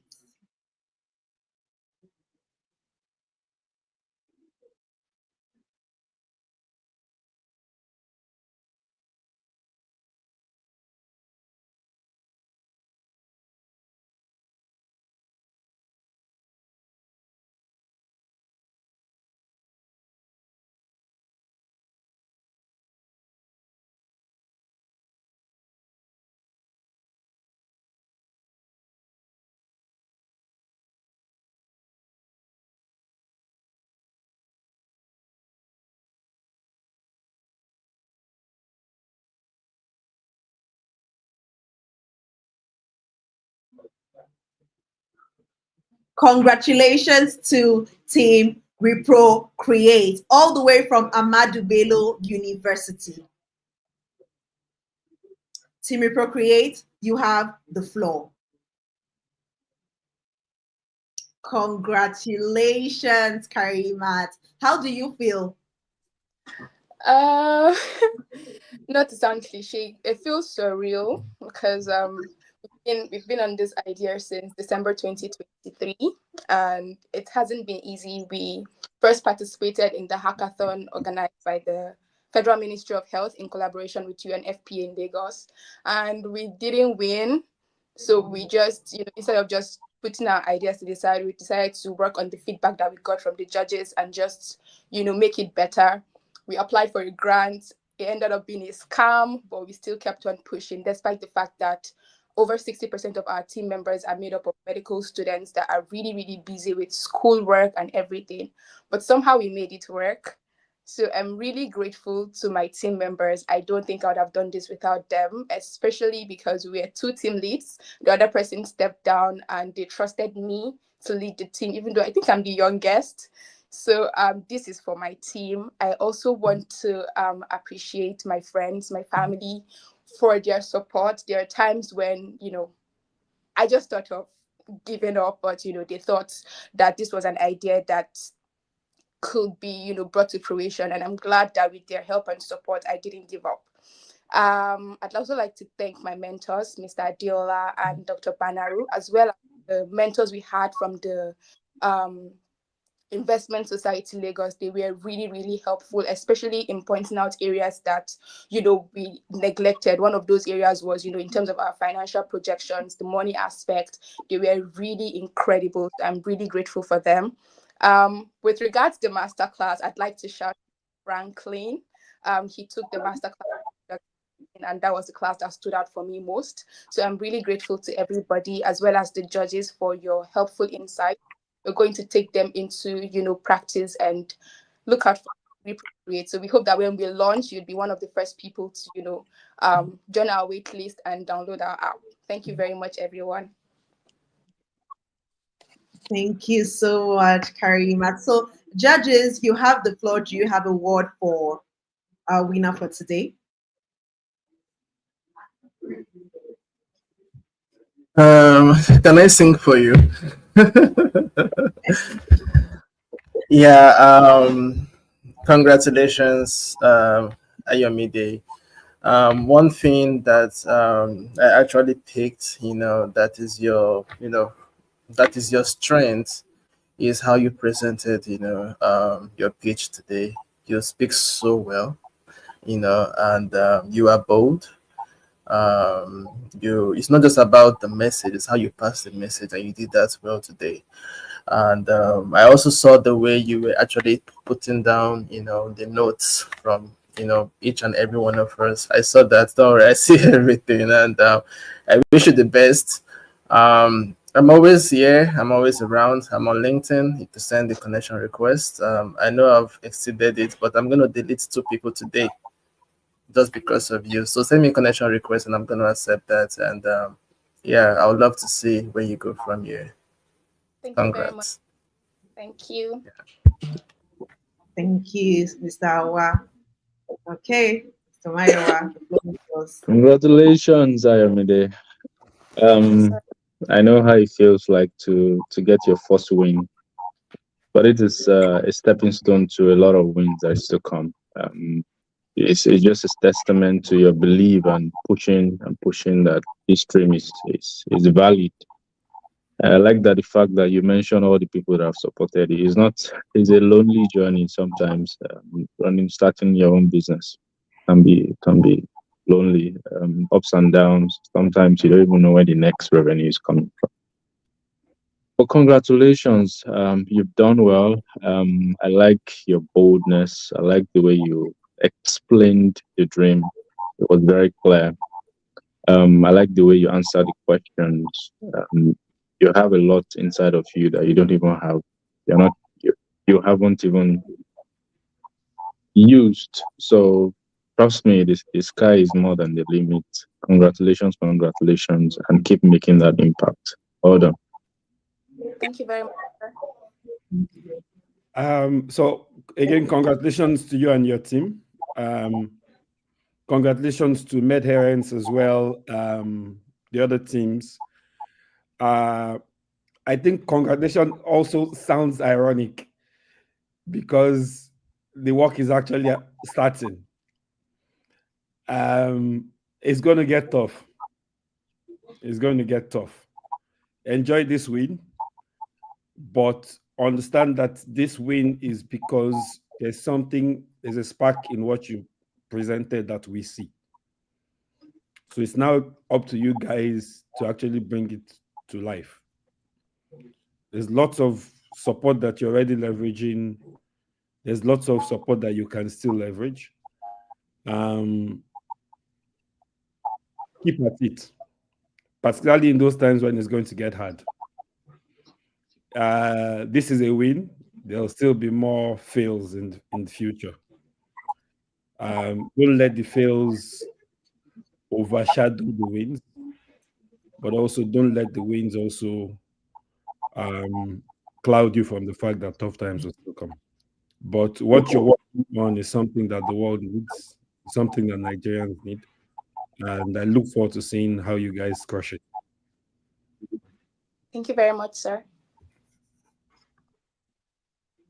Thank you so much, Mr. Femi. Mrs. Gbemisola, do you have anything for Mrs. Karimat? Mrs. Gbemisola? Hi. Okay. Hi, thank you. So I'm going to say congratulations. This is really just the beginning for you. I think this is a good win. And in line with what I said earlier, I don't want you to define yourself only by this win. This is a testament to your dedication, your skills, and everything that you can do. So while we're pushing this, there are other things that you can open your mind to as well. You're still the same person and your team is the same team at the center of it all. So don't limit yourself to just this one achievement. I'm very much interested in seeing so many things from you and, diversifying your different things that you can do. So well done on this. Good luck with everything that comes after this. I don't use LinkedIn. I'm very much I'm not a social media person. I don't use LinkedIn. You will not find me anywhere. But you can get my contacts on anything, send a message to the organizers, and we can connect that way. Anyone else that has the other participants that have played, you can get my contacts. But I don't have LinkedIn. I know everybody has offered LinkedIn. I don't have that. But anyway, congratulations and have an amazing year ahead. Thank you very much, ma'am. All right. Thank you so much, Mrs. Gbemisola. Congratulations once again, Ms. Karima. So I will be calling on the first runner-up, Team Medherent, all the way from the University of Ibadan. Team Medherents. Okay, they are not available. The second runner-up, Team Varsity Edge, all the way from University of Ibadan as well. Okay, thank you so much to everyone that has stayed in this event. Thank you so much. I see your comments. I see them. I do see them. This was honestly an amazing event. The teams brought in their A game, no doubt, and we are going to leave inspired by their success. Okay, so I will be calling on the deputy chairperson, Mr. Clinton, for his vote of thanks. Wow, what an amazing display of creativity and innovative excellence. That was something truly special. To begin this vote of thanks, I would like to thank each and every one of you for tuning in. Your presence has greatly elevated this event and shows your commitment to young talent and the future of Nigeria. To our esteemed judges, pre-event judges, and reviewers, we are truly grateful for your time, expertise, and fairness. Your input to this edition of PAADC has been helpful in selecting the best ideas amongst hundreds of applicants. To our finalists and all applicants, you embody the spirit of innovation and problem solving that PAADC strives to uphold. The innovations seen at this grand finale show the potential of Nigerian undergrads to solve the problems of the country. To our sponsors and partners, we express profound appreciation for believing in the vision of PAADC. Your contribution, both financial and non-financial, has greatly helped this event to become a success. A special shout out to Kawai Technologies, Consonant Investment Managers, Data Melon for your support. To the Faculty of Engineering and the student body, University of Lagos Engineering Society, PLS, we'd like to say a big thank you. We could not have done this without your help. the Dean of the Faculty of Engineering, and also our Board of Trustees. I'd like to say a big thank you. Finally, I want to thank the campus reps, PAADC team members, and all team leads for their remarkable efforts in organizing the competition. 10 months ago, we all agreed to make this edition a success, and it has taken a lot of effort, sleepless nights, long meetings to actually make the agreement a reality. Thank you for your hard work and efforts. As we draw the curtains on the 8th edition of Professor Ayodele Abojobi Design Competition, I urge everyone to continue supporting innovation and investing in the potential of young Nigerians. Together, we can create the future where creativity and problem solving drives our nation forward. Thank you.